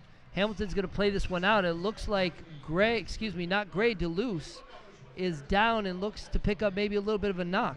Yeah, not sure what happened there, but DeLuce stayed down immediately, and he's not a guy that usually will stay down. Not sure what happened. Ball gets played in. Just got a kick on the shin there. From Davis, a little bit of a late challenge. And he will try to just shake that one off all the way back to Paul Hamilton and Rukovic. And like what Kurt Johnson said as well, it seemed like the defense really started to get the plot towards the end of the first half and played much better, especially on Campos. Here's Carolina on the outside, Elizondo. Shepherds this one out here for a goal kick. This will be a goal kick for Matt Van Oekel, who really was the highlight, I'll tell you what, of that second goal. Just played that long ball right over the top of Paul Hamilton, right into the path of Pablo Campos. Yeah, I think he's going to be clamoring for an assist after this game, talking to the sports information folks. But yeah, he can really pound that ball up the field. Van Oekel plays the ball in, looking for Campos. Flicks it on once again. There's Hamilton, and nice work from Rukovic to pull Campos out there a little bit and let Hamilton sit behind it. Yeah, it's important when Campos is going up for the ball, he's going to win the majority of them, and the Carolina RailHawks need to know that. It's that second ball, making sure they're tracking the runners. Of course, Minnesota has this other guy on the bench too. He's pretty good, Etienne Barbara. And a tough tackle there. Shalowski looks to be in pain. And as the tackles are flying in here in the second half. Looked like a bit of a late challenge there from Friedland. Came over the top of the ball and didn't get any of it. Sometimes you're just coming on new and fresh and you want to get that first touch, and yeah, oops, that first touch wasn't the best one. Franks is saying studs up, and he was really high on that and talking to the referee about it. So this will be a free kick opportunity, maybe 30 yards out for Carolina. Shalowski looks to be okay as he gets up. Yep. Ball's played back in and tries to play a square pass to Millington, but the referee's going to pull this one back for a restart. Yeah, they got the big guys up from the back here for Carolina. They're going to try to put a ball in there between the back line of Minnesota and Van Oekel. See if somebody can get on the end of it. Here's DeLuce. Ball played in only as far as Broccolello. Not the best service there from Austin DeLuce. Lays it over to Capono low. holds it, plays it back to Franks. He's going to look for the long ball, tries to switch it over to Jordan Gray. Jordan Gray keeps it in. Nice work from Gray. Lays it on the inside of Millington. Got to keep the ball moving, and they do. Plays it back to the opposite side. Here's Capono low. Shriver checks. It's a good switch from Nick Millington. Good composure on the ball by the RailHawks, getting Shriver isolated now. Here's Shriver on the outside, trying to get around him. Tries to beat Coleman, and this will roll out for a corner kick here for the Carolina RailHawks. Yeah, that's where Brian Shriver's so dangerous. When he gets that space, he's able to get his speed up and running at defenders. Won a corner there very well. Paul Hamilton coming up from the back. Jordan Gray as well. Rukovic. Austin DeLuce with that magical left foot. Yeah, they got to make sure they keep the ball away from Van Oekel. He's done a good job coming out and snagging a lot of these crosses. Here's DeLuce. Hesitates. Now he plays it in, looking for that near post. Takata clears this one out, only as far as Franks. Franks plays over to DeLuce, out wide, looking for the long ball in. There was Shalowski. Rukovic gets a chance. It deflects out. Can Franks save this one, and he gets clipped off the ball. And they're going to say it's just a throw in here. It looked like he got hammered. Referee's going to blow the whistle again, and I don't know if he's giving him a free kick or just wants the throw-in taken again. Throw-in will be taken again. Lowe plays it out wide to DeLuce. Here's Shalowski. Shalowski whips it into Rukovic. Ooh. And just too far for him. Some good work there by Arguez on the outside to make sure he didn't get a good look at it. Yeah, he did a good job shielding him off, but a good ball by Brian Shriver, trying to find the center back. Rukovic had stayed forward, looking for a cross there on the back post. Van Oekel with another goal kick here for Minnesota, and that's what you like to see from Carolina, really using the width of the field. Of course, on the outside, DeLuce, a nice ball played in, and Rukovic all the way from the back got an opportunity. Yeah, he'd stayed up after the first corner. That's his second opportunity there. There's Hamilton winning the playoff compost, but then Elizondo gives it right back to Minnesota. And Arguez is going to play this one back to Oak Tree. Van Oekel. He is a big fellow. Long ball trying to play over the top for Hamilton, and somehow Campos gets there. It's like he just waits on the ball until he can hit it into the highest space in the air. He's got great timing in the air, and he's such a big body. He's able to hold off defenders. Shriver plays it out wide to Gray. This could be dangerous, though. Bracalello is just going to let this one step outside, and Gray looked like he was coming into the path of the ball, but Bracalello played a good angle. Yeah, he did. He read it well. Davis lays it to Campos. A nice little flick onto Ibarra. Can Rukovic get there? He does. Good work from the Scottish defender. And here comes Carolina on the counterattack. Elizondo plays it out wide to Shalowski. Who does Shalowski have? Elizondo behind him. Elizondo continues the run. He's got Shriver. Flicks it to Shriver. What's Shriver going to do with it? Late tries to find Elizondo again. Loses it. Staccato. And Franks has to pull back Takata, and that's got to be a yellow card. Yeah, that's Floyd Franks' third or fourth foul, and he definitely pulled back Takata there. Takata did a great job winning the ball off Shriver and getting forward. He's had a good game tonight. And you talk about Takata, there he was again. Franks had to pull him down, a professional foul there just to stop the counterattack. Yep, that was Floyd Franks' third or fourth one there, so did a good job stopping the counterattack, but he earned his yellow card on that one. So a free kick here for Minnesota. Kevin Friedland, who has replaced Kyle Altman, who went out of the game, looked to pick up a knock in the first half. Friedland in for Altman. And Gray does a good job of going over the top of Campos there. This is the first header anyone's won over Campos tonight. Well done by Jordan Gray. There's Takata. Always dangerous for Minnesota. Plays it back to Friedland. Now there's Campos again. Somehow gets a flick on it. My goodness. It does, but the RailHawks have done a much better job now of kind of understanding that he's going to win most of the headers and being ready for that second ball and anticipating where the runner's going to come from. Of course, had a stellar season in San Antonio last year and then made the trade up to Minnesota, and they love him up there. Yeah, the guy's a goal scorer. He can score goals for sure. Franks wins the header for Carolina, but Arguez overpowers Elizondo, and they're going to say this will be a free kick here for Minnesota. Good work from Arguez in the middle. He did a great job of using his body and shielding the ball and forcing the foul at Elizondo. Good anticipation there, forcing the foul at Elizondo. So Minnesota's going to take their time on these free kick opportunities, Jason. Yeah, I think they're trying to manage the game a little bit here. The RailHawks had a few chances at the start of the first half, and now they're just going to try to manage this game, see if they can catch one on the break. Here's Takada. So composed on the ball. Lays it over to Davis. Cristiano looking for the diagonal run. Nobody home on that one except for Hamilton. This is going to roll all the way back to Fitzgerald. 54th minute here at WakeMed Soccer Park. The score, Minnesota United 2, the Carolina RailHawks 1. Carolina was able to get back in the game in the 25th minute of the first half with a penalty kick by Floyd Franks, where Simone Bracalello opened up the scoring for Minnesota in the 3rd minute, and then of course in the 10th minute Pablo Campos with a wonder volley, if you will. Yeah, a great goal from Campos. The RailHawks are doing a good job of putting Minnesota under pressure, not allowing them those easy services like in the first half into Campos and into Bracalello. Doing a much better job with those two in the second half. Rukovic finds Lowe. Here's Elizondo on the outside. Great work from Elizondo to get around the first defender. Plays the ball into Schalowski, and he tips it up and just over the top crossbar of Van Oekel. Oh, what a run by Elizondo. And Schalowski just couldn't keep it under the crossbar there. Tried to flick with the outside of the right foot, I believe. We'll see Elizondo using his speed and his skill, getting down to the end line. A great ball across.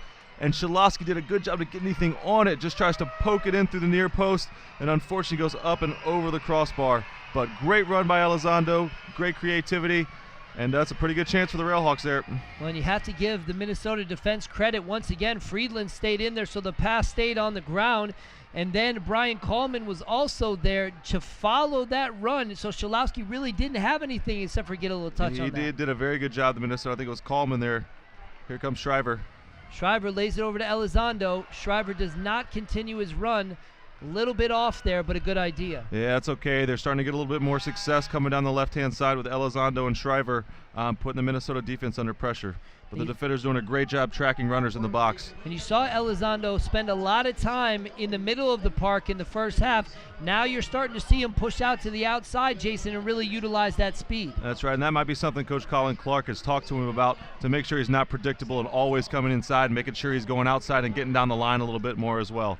So it's a great run, and see if he can produce some more here in the second half. DeLuce plays to Millington. Millington controls. Lays it out wide to Rukovic. Capono Low way up on the field in a nice attacking position here. He gets the first touch. And Griffin recovers on that one. Not the best pass back to Van Oekel. Only as far as Rukovic. Franks plays it back to Hamilton. Good possession here for Carolina. Millington with some space in front of him. He's got DeLuce. DeLuce cuts in.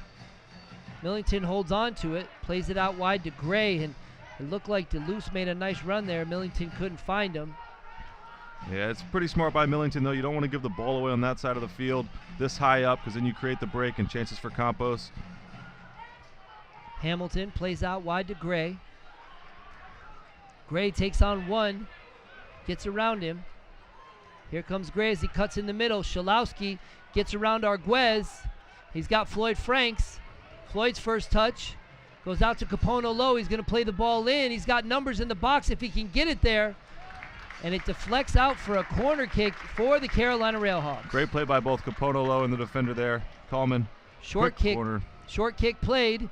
Capono Low hits it in again, but right at Van Oekel with not an orange jersey close. Yeah, it's not the service Capono Low's looking for. Van Oekel's done a great job, though, coming out of his box and taking care of a lot of those crosses to mitigate the danger that the RailHawks are trying to put him under. Arguez plays out to Cristiano. Davis lays back to him. Cristiano finds Campos again. Bumps with Rukovic. Well done by Rukovic there. Just throwing Campos off a little bit. So the center defender's got to do. Got to bump him a little bit, throw off the forward so he can't time his jump. It was that initial bump. Here's Shriver. If he can get around Coleman. Elizondo in the middle. If he can find Shriver, there it is. There's the give and go. Shriver plays it to the middle, but nobody there. If he would have laid it back to the 6, maybe. Yeah, Zach Schalowski is looking for Shriver to cut that ball back, but the RailHawks must make sure they get somebody going across the front of the post, the front post there, to take that run away and create the space to drop the ball back. You got to love what Shriver and Elizondo did right there. Just a nice 1-2 pass to just cut through the defense of Minnesota. Here's the corner kick, flicks over to Hamilton, and Minnesota's just going to clear this one all the way back to Capono Low. Fitzgerald almost comes out to half field to get this one. Lowe plays the early ball over to Gray. Good possession here for Carolina. Gray, a nice little step over. He's got some space. And a good idea to curl it, but just not in the same zip code. Yeah, that's right. You want to see somebody come and combine with Jordan Gray there. Maybe we can get a little give and go and get in behind him. That's a very, very difficult shot to curl that from outside the box with your left foot. I think the RailHawks will be a little bit disappointed, too, on the free kick service so far. I think Floyd Franks and Austin DeLuz will be a little bit better as the game wears on here. So Gray got a little bit of space, and you love when defenders do that, take on a defender and get around him, but just not the best shot from Jordan Gray. Here's high pressure from Minnesota. Elizondo somehow hangs on to it. There's Shalowski making the run. Good work there from Coleman to break it up. Carolina gets possession back. Millington at half field. Crosses over. DeLuce just a little flick on. And Davis shields the ball, plays it all the way back to Cristiano. It's well done by Millington. Davis looks for Campos. Great first touch from Campos. Ibarra, Bracalello, this is what got him in the first half. Here comes Campos. Just looking for a touch. Somehow holds on to the ball. 3 orange jerseys around him. Just kind of saunters with it, if you will. Yeah, good turn by Ibarra there. Great hold-up play by Pablo Campos. Being calm on the ball, not losing it, keeping possession for Minnesota. And it looks like we're going to see another substitution here for Minnesota. Aaron Pitchcolin is going to come on the field. Yeah, Aaron Pitchcolin's got a ton of experience. Has played in MLS for a long time, played in the NASL for several years as well. He's going to bring some calmness and some composure on the ball, as well as some great size. He's a big guy. Of course, Griffin there, just a step off. A good idea there from Davis, who just laid it into the path there. Just a little step off there. Carolina possession at midfield. Floyd Franks. They're starting to work it around a little better, Jason. I mean, they're getting some opportunities, but that final third is just not there yet. That's right. It's that final pass, that final finish that the RailHawks need to be sharper on. Campos here with a foul on Millington. We'll pick up the Floyd Franks yellow card for multiple fouls. So Pablo Campos goes in the referee's notebook, and the yellow card comes out. And maybe Carolina can use that to their advantage. Yeah, just get a little overexcited there. Pablo Campos shoving Nick Millington to the ground. So Aaron Pitchcolin comes into the game. I think he's got a little bit on Nick Millington in terms of height, I think. And it looks like making his way will be Max Griffin coming off for Minnesota. My goodness. We'll see where Pitchcolin comes on the field. Sometimes he's playing the back, he's playing the center midfield. We'll see where he plays when he comes on.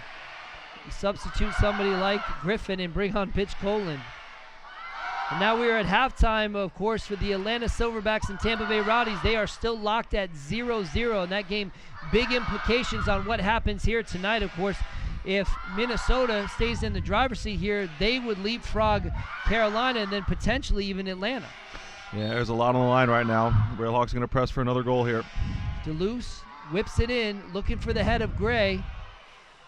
Just a little too far in front of him. A good idea there. But once again, Justin Davis up to the task for Minnesota. So Aaron Pitchcolin comes in, and Jason, just to see what the formation, to see if they've changed a little bit to maybe bring another defender back there. But yeah, it looks like he's just going to sit in the middle a little bit. I think they brought Ibarra from the center out onto the right. And Pitchcolin's going to use his size and his technical ability and his experience there in the middle and try to shut down the midfield of the RailHawks a little bit. Pitchcolin, a big boy. And here's DeLuce, plays it out to Gray. Not the best touch from Gray, but somehow goes right back to DeLuce. But DeLuce gives it right back to Pitchcolin. Can we string some passes together here, folks? Pitchcolin holds it. He plays it out to Arguez. Minnesota gets possession once again. Here comes Ibarra. Ibarra almost had Bracalello. Good play by Jordan Gray there. If that ball gets through, Bracalello's down the sideline. Well done by Jordan Gray. Fitzgerald keeps it moving in the back for Carolina. Rukovic plays it to Millington,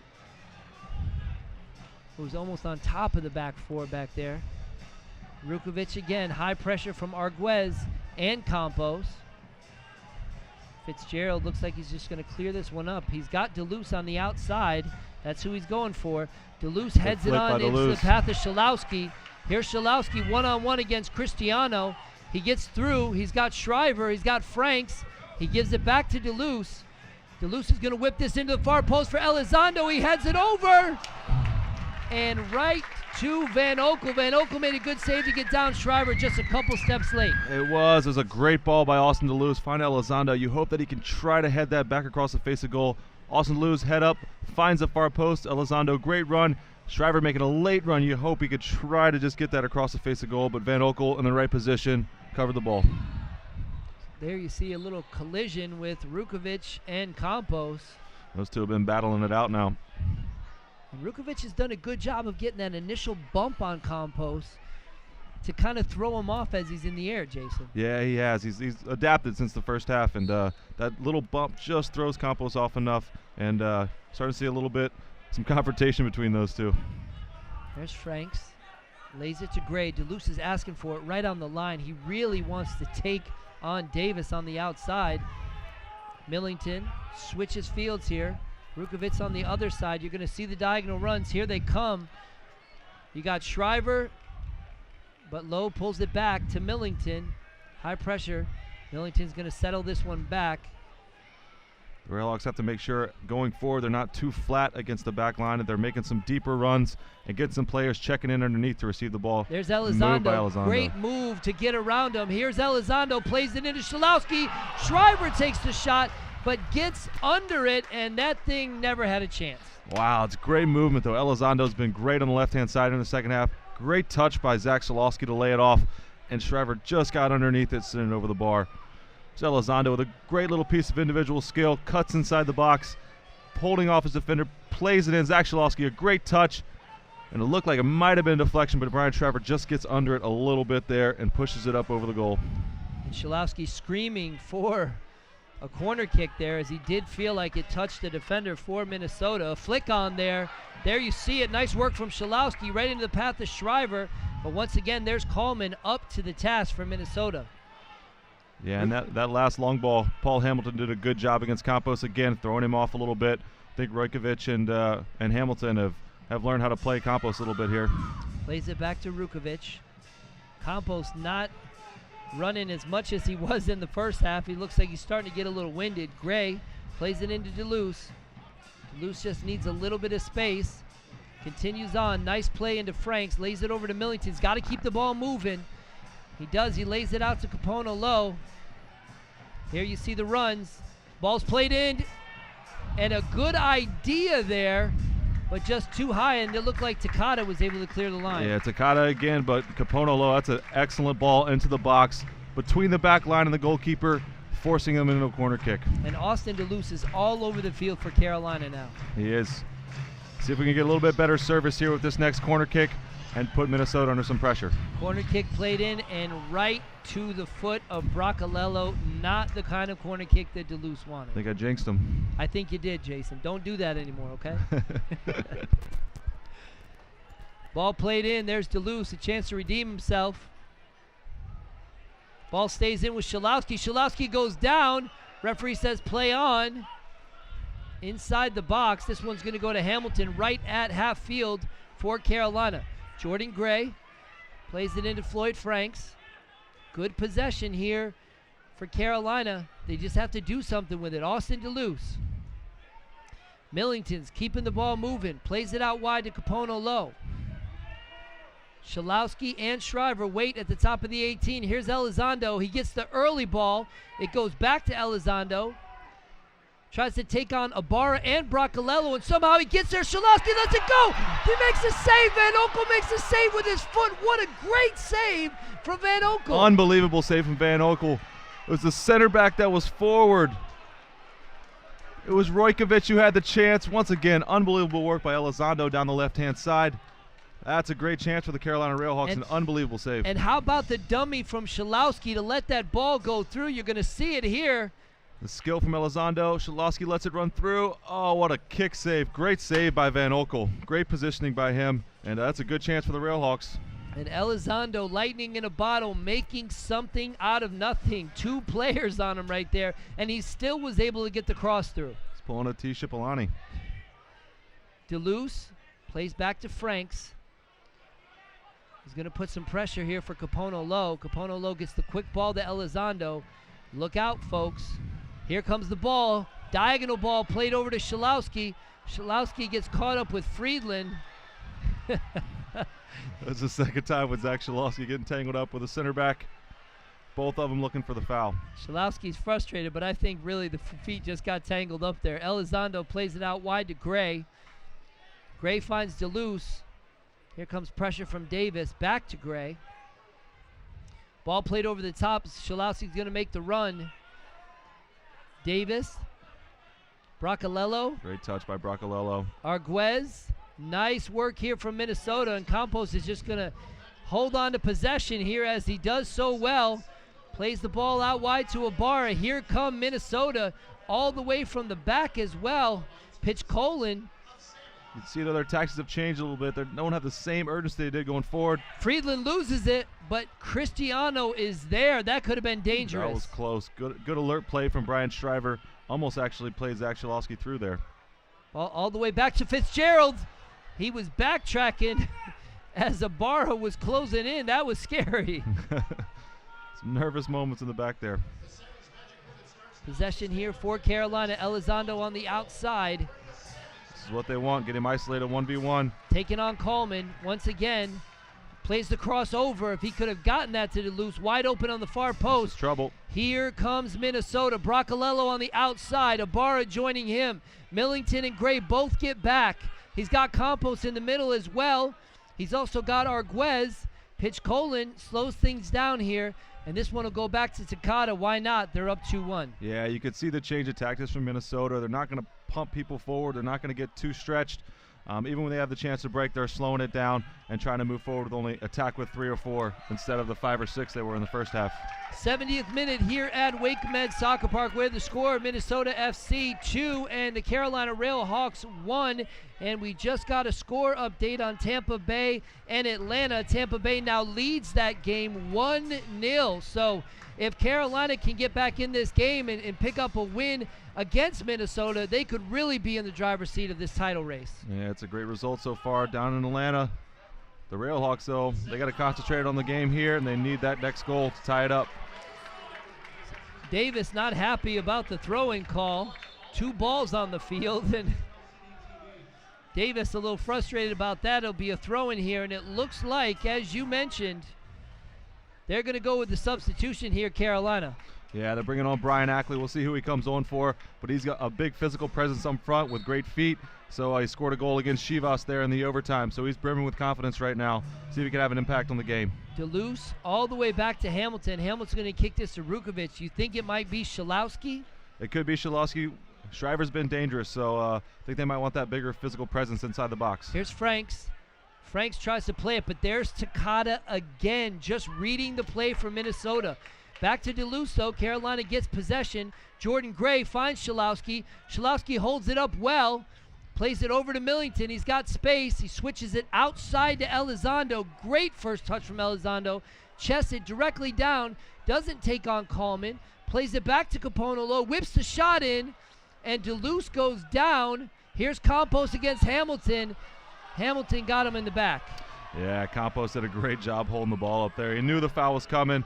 Kind of baited him into it, and it's going to kill some more time for Minnesota. It's obvious they're trying to slow the game down, trying to slow the pace of the game down. It's a good ball in by Capono Low, a little scrappy, and then Hamilton just ends the play there on Campos. So, and looking at the NASL table, if it stands the way it is right now down in Atlanta, of course, here at Wake Med Soccer Park, Atlanta would be on 17, Minnesota on 17, and then Carolina would be on 16, and then right behind them, Tampa Bay on 15. Wow. That's pretty. Thank you, Drayson Schrader, for that. I'll tell you what. They did make the change for Shalowski, bringing in Brian Ackley. So the bigger Ackley in for Schilowski, who's had a heck of a game, did a great job holding the ball up.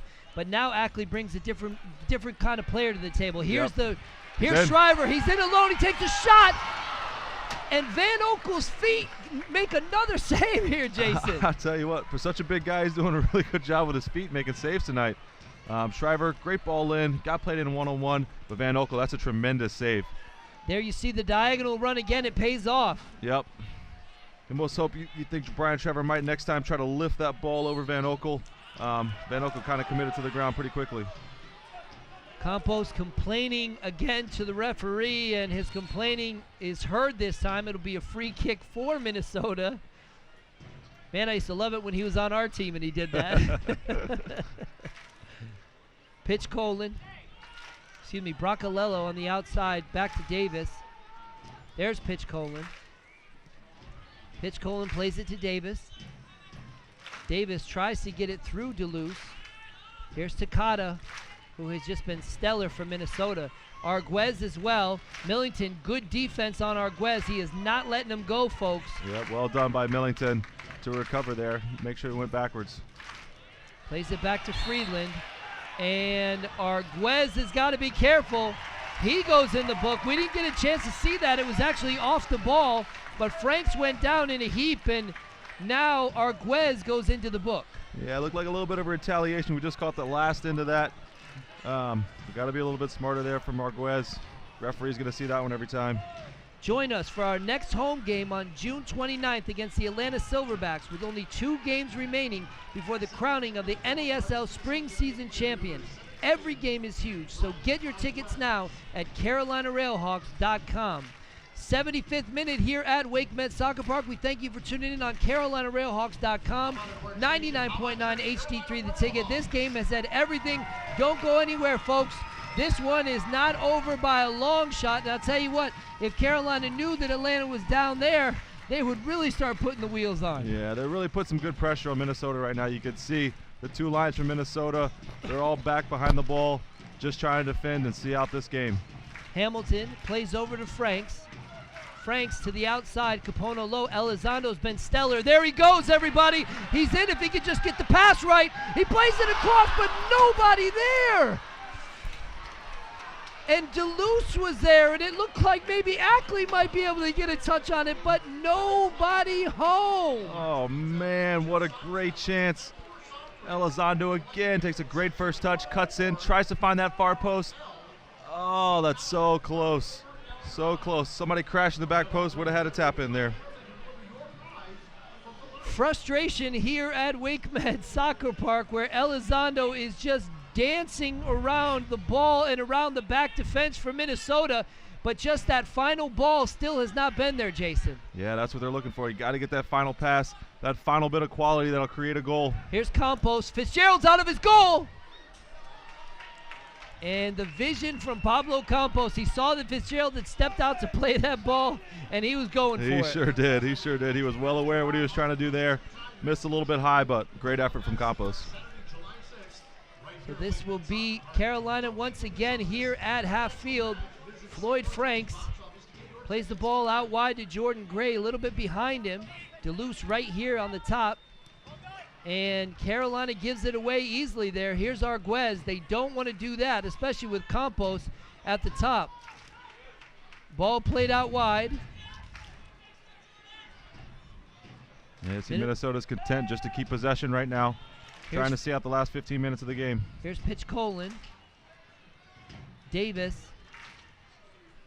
Coleman. Plays it to Arguez in the middle.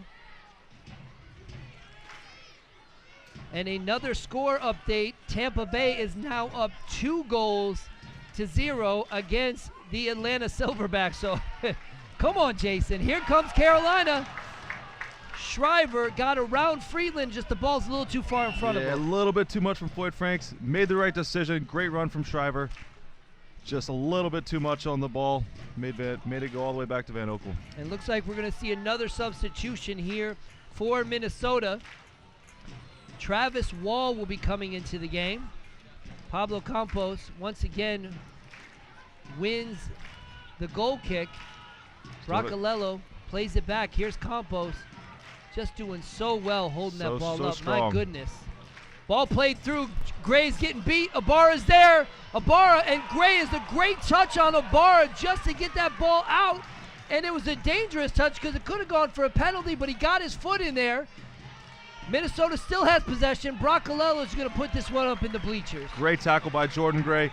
The Minnesota coaching staff's complaining for a penalty, but it looked like he got all ball. It was a dangerous tackle, but he made a great challenge there to prevent the penalty and stop the scoring opportunity.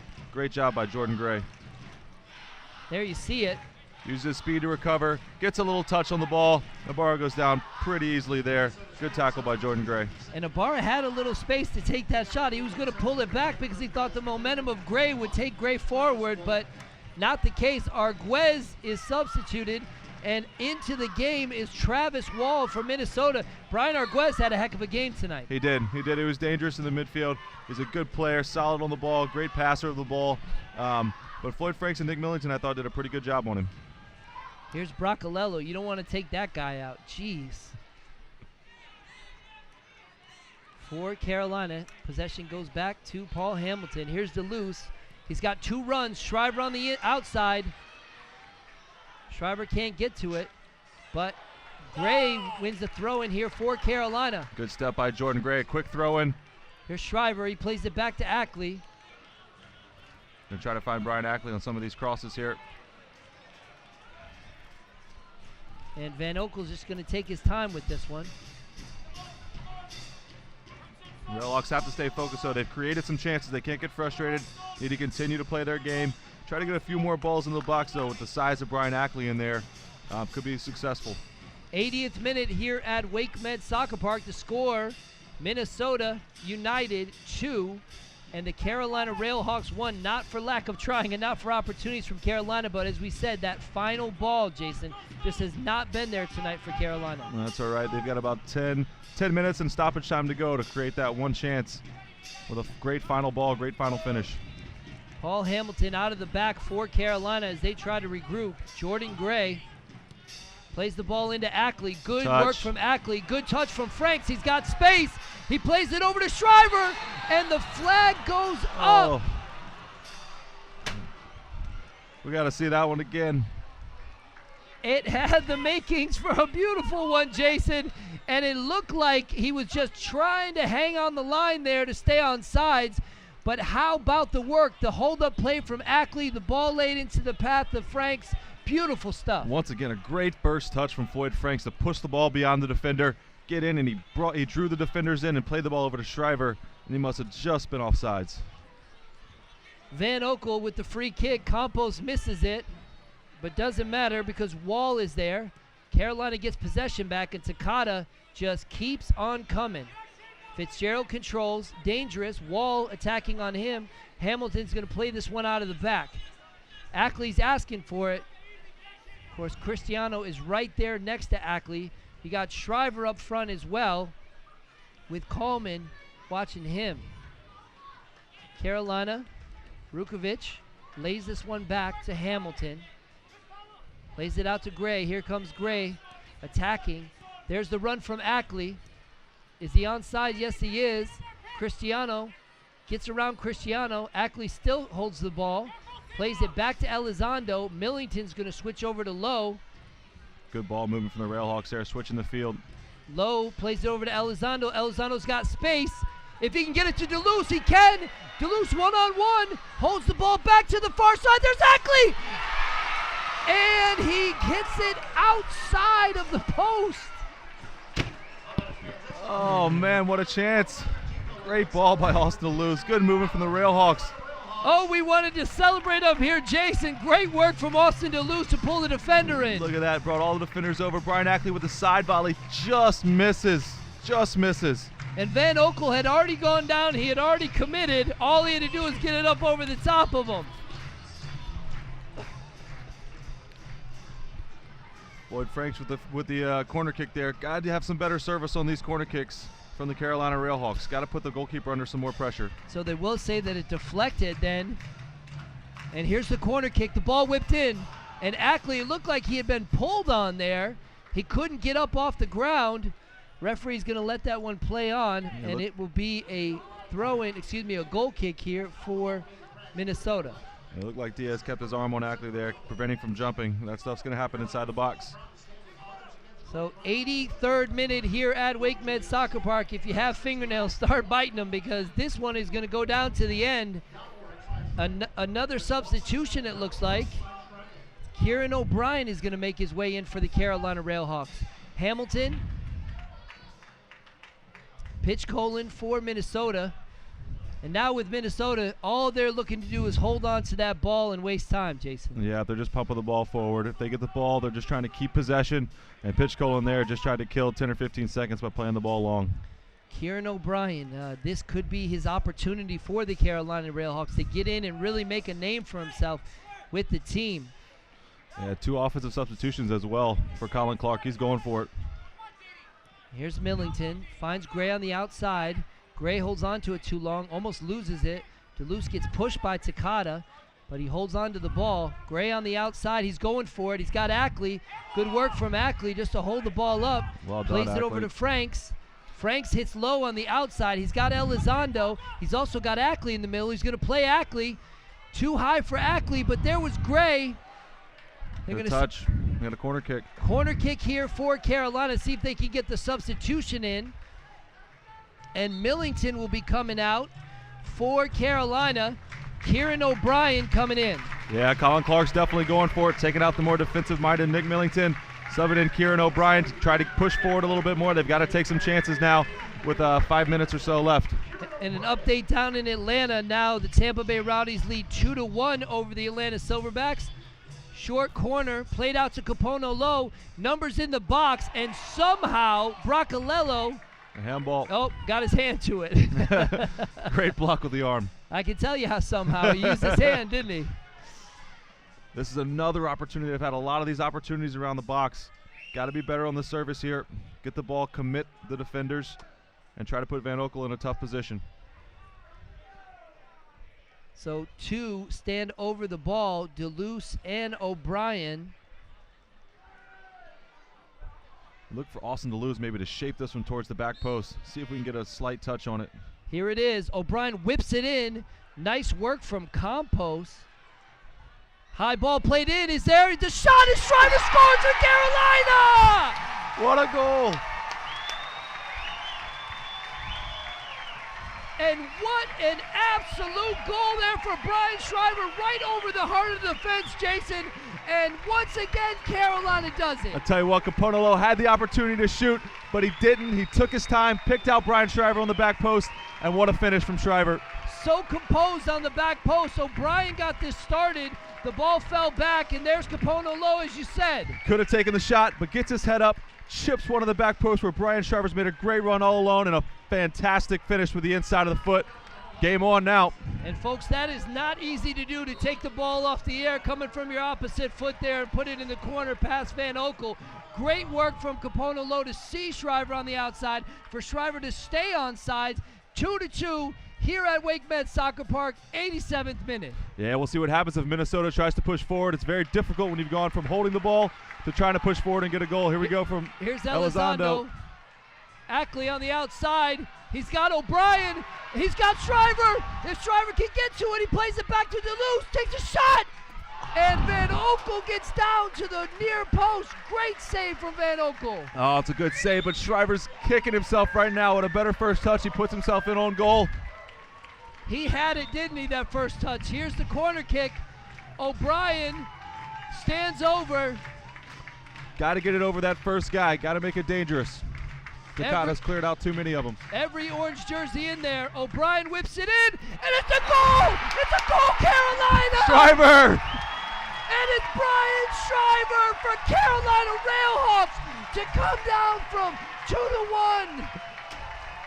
2-1. What a goal! Near post corner kick from Kieran O'Brien, and Shriver slides in there and heads it to the far post. You have got to be kidding me! Wow! Kieran O'Brien picks out Shriver on the near post, and Shriver with a glancing header. Oh, it looks like it might come off Takada.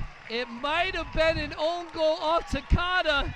Either way, Shriver, you earned it, man. Absolutely, he made the Carolina run. comes from 2 goals down, Jason, to be in the driver's seat in the 88th minute to score the Carolina RailHawks 3, Minnesota 2. It's important they don't take the foot off the gas pedal here, though, with the dangerous players, Broccolello and Campos, that Minnesota has. They're just pumping it forward now, Minnesota. Rukovic got his It's offside. offsides call there. It looks like Carolina's going to make a couple more substitutions here. Austin King, maybe a Bobbio as well, really to take up some time. Now they're going to do the same thing that Minnesota did. But talk about this Carolina team. Just when it seems, I'll tell you what, that they are just down and out, somehow they pull it out, and it was a substitution again. Kieran O'Brien this time that came in to change things for Carolina. That's right. He got a great service on the corner kick where they've been struggling most of the game. On the corner kicks, Kieran O'Brien comes in. They get a goal right away off a set piece. Excellent work. They got to make sure they don't take their foot off the pedal, though, here, Carolina, and keep the ball in Minnesota's end. And so with Tampa Bay up 2-1 against the Atlanta Silverbacks, this would put Carolina in first place, Jason. It sure would. Ackley's trying to hold the ball down there in the corner now. Here's Davis.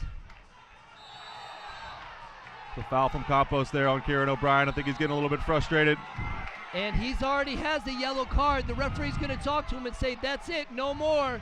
Frustration there for Pablo Campos. Of course, he's had a heck of a game for Minnesota tonight. They took their foot off the gas. Carolina capitalized. That's right, and that's the risk you take when you sit back a little bit and try to absorb pressure. Carolina put them under a ton of pressure. And Campos, the 2 center backs from the Carolina RailHawks, have done a good job in the second half on him. Here's Ackley taking on Davis. Ackley gets the shove. They're going to say no shove. Give him a goal The kick. linesman's right there, so I guess he didn't see it. And you got to watch Van Oekel. He's got that thundering kick. He's going to play it short to Cristiano. Oh, and Shriver almost took it off of Cristiano. It goes to Coleman. Carolina's got to be careful here. Duluth just wins this ball and holds on to it. Good ball by Austin Duluth. Ball played over the top Get it to over Ackley. the top. Ackley's got O'Brien if he can play him. He elects to hold on to it and play it to Franks. Good touch by Floyd Franks. That's an important touch. And here is Capono Low. My goodness, folks. Just when it seemed like Carolina was out of this game and couldn't get off the mat, they got off the mat and made a statement. They sure do. They kept playing, though. They never take their foot off the gas pedal. Here we go. Kieran O'Brien's going to take it to the corner flag, it looks like. O'Brien holds up, lays it over to Shriver. Elizondo back to O'Brien, back to Shriver. Oh, love it. Little keep away in the corner by the RailHawks. Here's Good skill. Shriver. Shriver's just going to play it off the defender. And it looks like this will be, he's going to call a goal kick on this one. And Carolina's going to try to get one more substitution in here. Austin King is going to come into the game. A defensive substitution here. We are already in extra time. And they are going to get the substitution in for Carolina. So it looks like Elizondo is going to be the one coming off. And what a game for Lightning in a I bottle. tell you what, he has had a spectacular game. Spectacular game down the left-hand side. He's created a lot of things. Good crosses in the box. Almost scored several times himself, but he was the catalyst for the RailHawks in the second half to get those 2 goals to take the lead. And Van Oekel is going to take this goal kick all the way up. And look who's up there. You see it, man. This is for all the marbles right here. I'll tell you what, if Minnesota's going to get back into this game, it has to happen now. They've got 7 guys high up the field. Important Long win. ball. Ackley gets his head on it. Ball played to Campos, so somehow he gets possession. He plays it out wide. Wall was offside. Wow. And I'll tell you what, it was dangerous because they had a ton of white jerseys down there, Yeah, Jason. I think Manny Lagos is furious that his forward wall wasn't able to stay on sides. That could have been a very dangerous opportunity. So Akira Fitzgerald will waste a little bit of valuable time here, and why not? 90th minute, way past the 90th minute, into extra time here at Wake Med Soccer Park. So much confusion and craziness, we don't know how much extra time. It looks like Capono Low maybe picked up a knock. Yeah, it looked like he picked up a knock somewhere. I'm not sure. The RailHawks just need to get the ball down the field. They've actually got Austin King playing center forward right now to try to win a few headers and flick the ball on and get it down in the corner. Here's the long ball played by Fitzgerald. The referee maybe looks at his watch. Flick on. Here comes Minnesota. Bracalello. Campos checks. Nobody on Campos. He somehow holds on to the ball. Plays it out wide. That's Friedland. Shriver working hard. Well done by Brian Shriver. Excellent work defensively from the center forward. And Coleman lays it into the path to Takata. They got to hurry up. Here's the ball. Played over the top. Campos gets his head to it and flicks it on. Friedland not there in time. Fitzgerald comes out and claims it. Great throw by Fitzgerald. 2 to break out. Now you got Brian Shriver all the way up in midfield in a matter of 2 or 3 seconds. And they can do some time wasting themselves right now. This one will come out for a throw-in. Possession back to Minnesota. They're going to throw it all the way back to Van Oekel. It's a long ball. Still giving them more time. Here's Van Oekel with the long goal kick. Here's Campos trying to get his head on it. Gray wins Good the win header. by Jordan Gray. And Austin King puts high pressure on it, gets around Pitch Colin. Great work from Austin King. It was. The big center back is playing. He's playing center midfield right now. Maybe Minnesota's last opportunity here. Somehow Campos wins it again. Pitch Colin plays it into the path of Campos. Campos still holds on to it. 3 orange jerseys, now 4. Plays it out wide. One more chance maybe for Minnesota if they hurry. This is trouble. Pitch Colin. Ball played through. This is dangerous. There's a shot. The deflection. And that will go out for a corner kick. It's going to be a big corner kick here. They're going to bring everybody up. So Bracalello to take the corner kick. Van Oekel's coming up as well. Here comes the goalkeeper, Van Oekel. They're going for it, Jason. There's the corner kick. The ball played in, headed up in the air high. The head comes down, and the bicycle. And that is the end of the game. Here at Wake Men's Soccer Park, where the final score, the Carolina RailHawks, the Cardiac RailHawks, 3, Minnesota United FC 2, and what a game! I tell you what, they like to leave it late, the RailHawks, but what a finish to the game. Brian Shriver, Capono Lowe, Kieran O'Brien, the whole group came together, really kept the pressure on them, and what a win for the RailHawks. That's going to set them up really well for their trip to Salt Lake this week and having Atlanta at home next week. And just when it looked like they were out of it, Jason, the game had started to slow down. Once again, a substitution. Kieran O'Brien comes into the game. Things really started to change, and it was the passing, the way that they were able to work the ball and really get up on Minnesota. I'm telling you what, this shows that this team is ready to be at the top of the NASL. They sure are. Everyone on the RailHawks had a good game tonight, especially Floyd Franks coming through the middle, Elizondo on the outside. Brian Shriver was dangerous all night, and Austin DeLuz sending those balls into the box and creating out of the midfield. And we're going to have a chance to talk to Brian Shriver. And Brian, man, I am sweating from the top of my head to the bottom of my feet. You guys left it late, but how about that last goal? Talk about it. I mean, we've been working on that play in practice all week. You know, whipping it into the near post and getting across the first guy. And Kieran played a great ball, and I was able to get my head on it and resurrect it at the goal. And, you know, caught the keeper off and, you know, went in. It was just a great play that we worked on. So.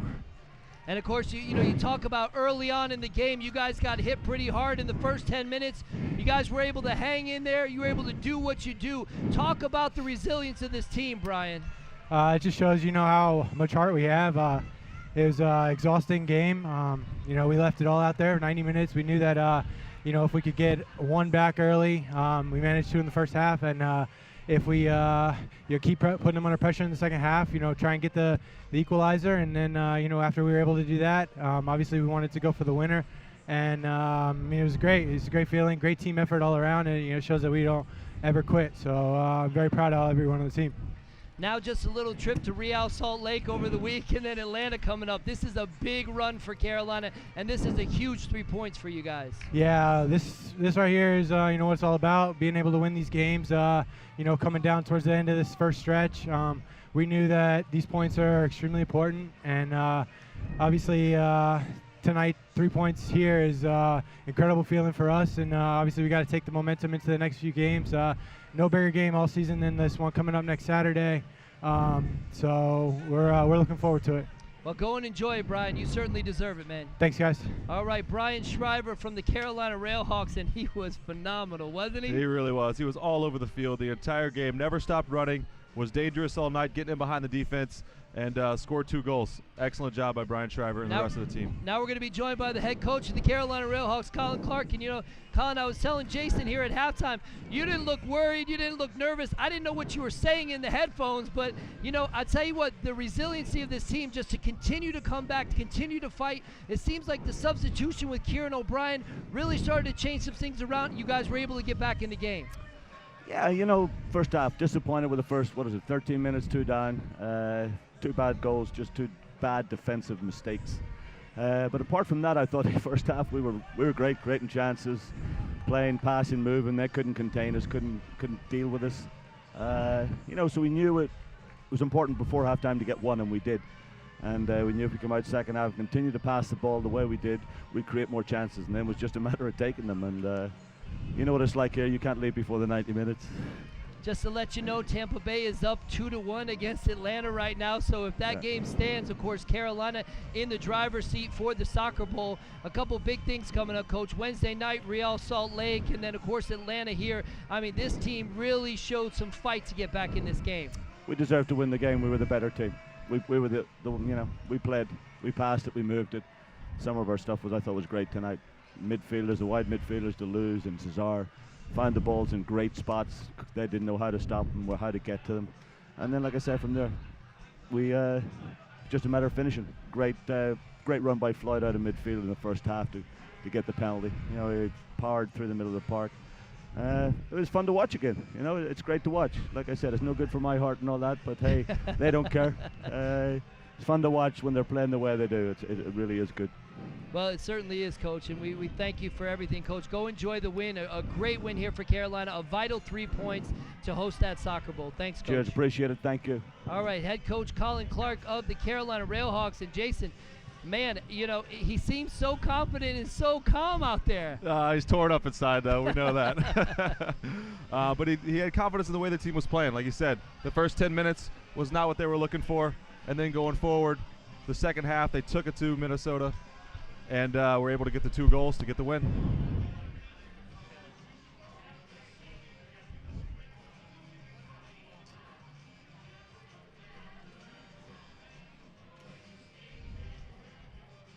We are here at WakeMed Soccer Park, where the final score, the Carolina RailHawks 3 and Minnesota FC 2.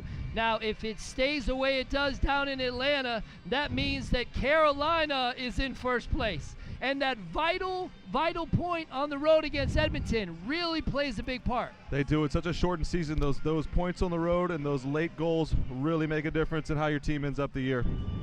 All right, well, we thank you so much for tuning in tonight on CarolinaRailHawks.com and 99.9 HD3 The Ticket. It was a fantastic game. For my broadcast partner, Jason Gary, I'm John Bouillet. Next game, of course, Wednesday night against Real Salt Lake, and then after that, July 29th against Atlanta right here at WakeMed Soccer Park. We always leave you with saying, how about the Carolina RailHawks?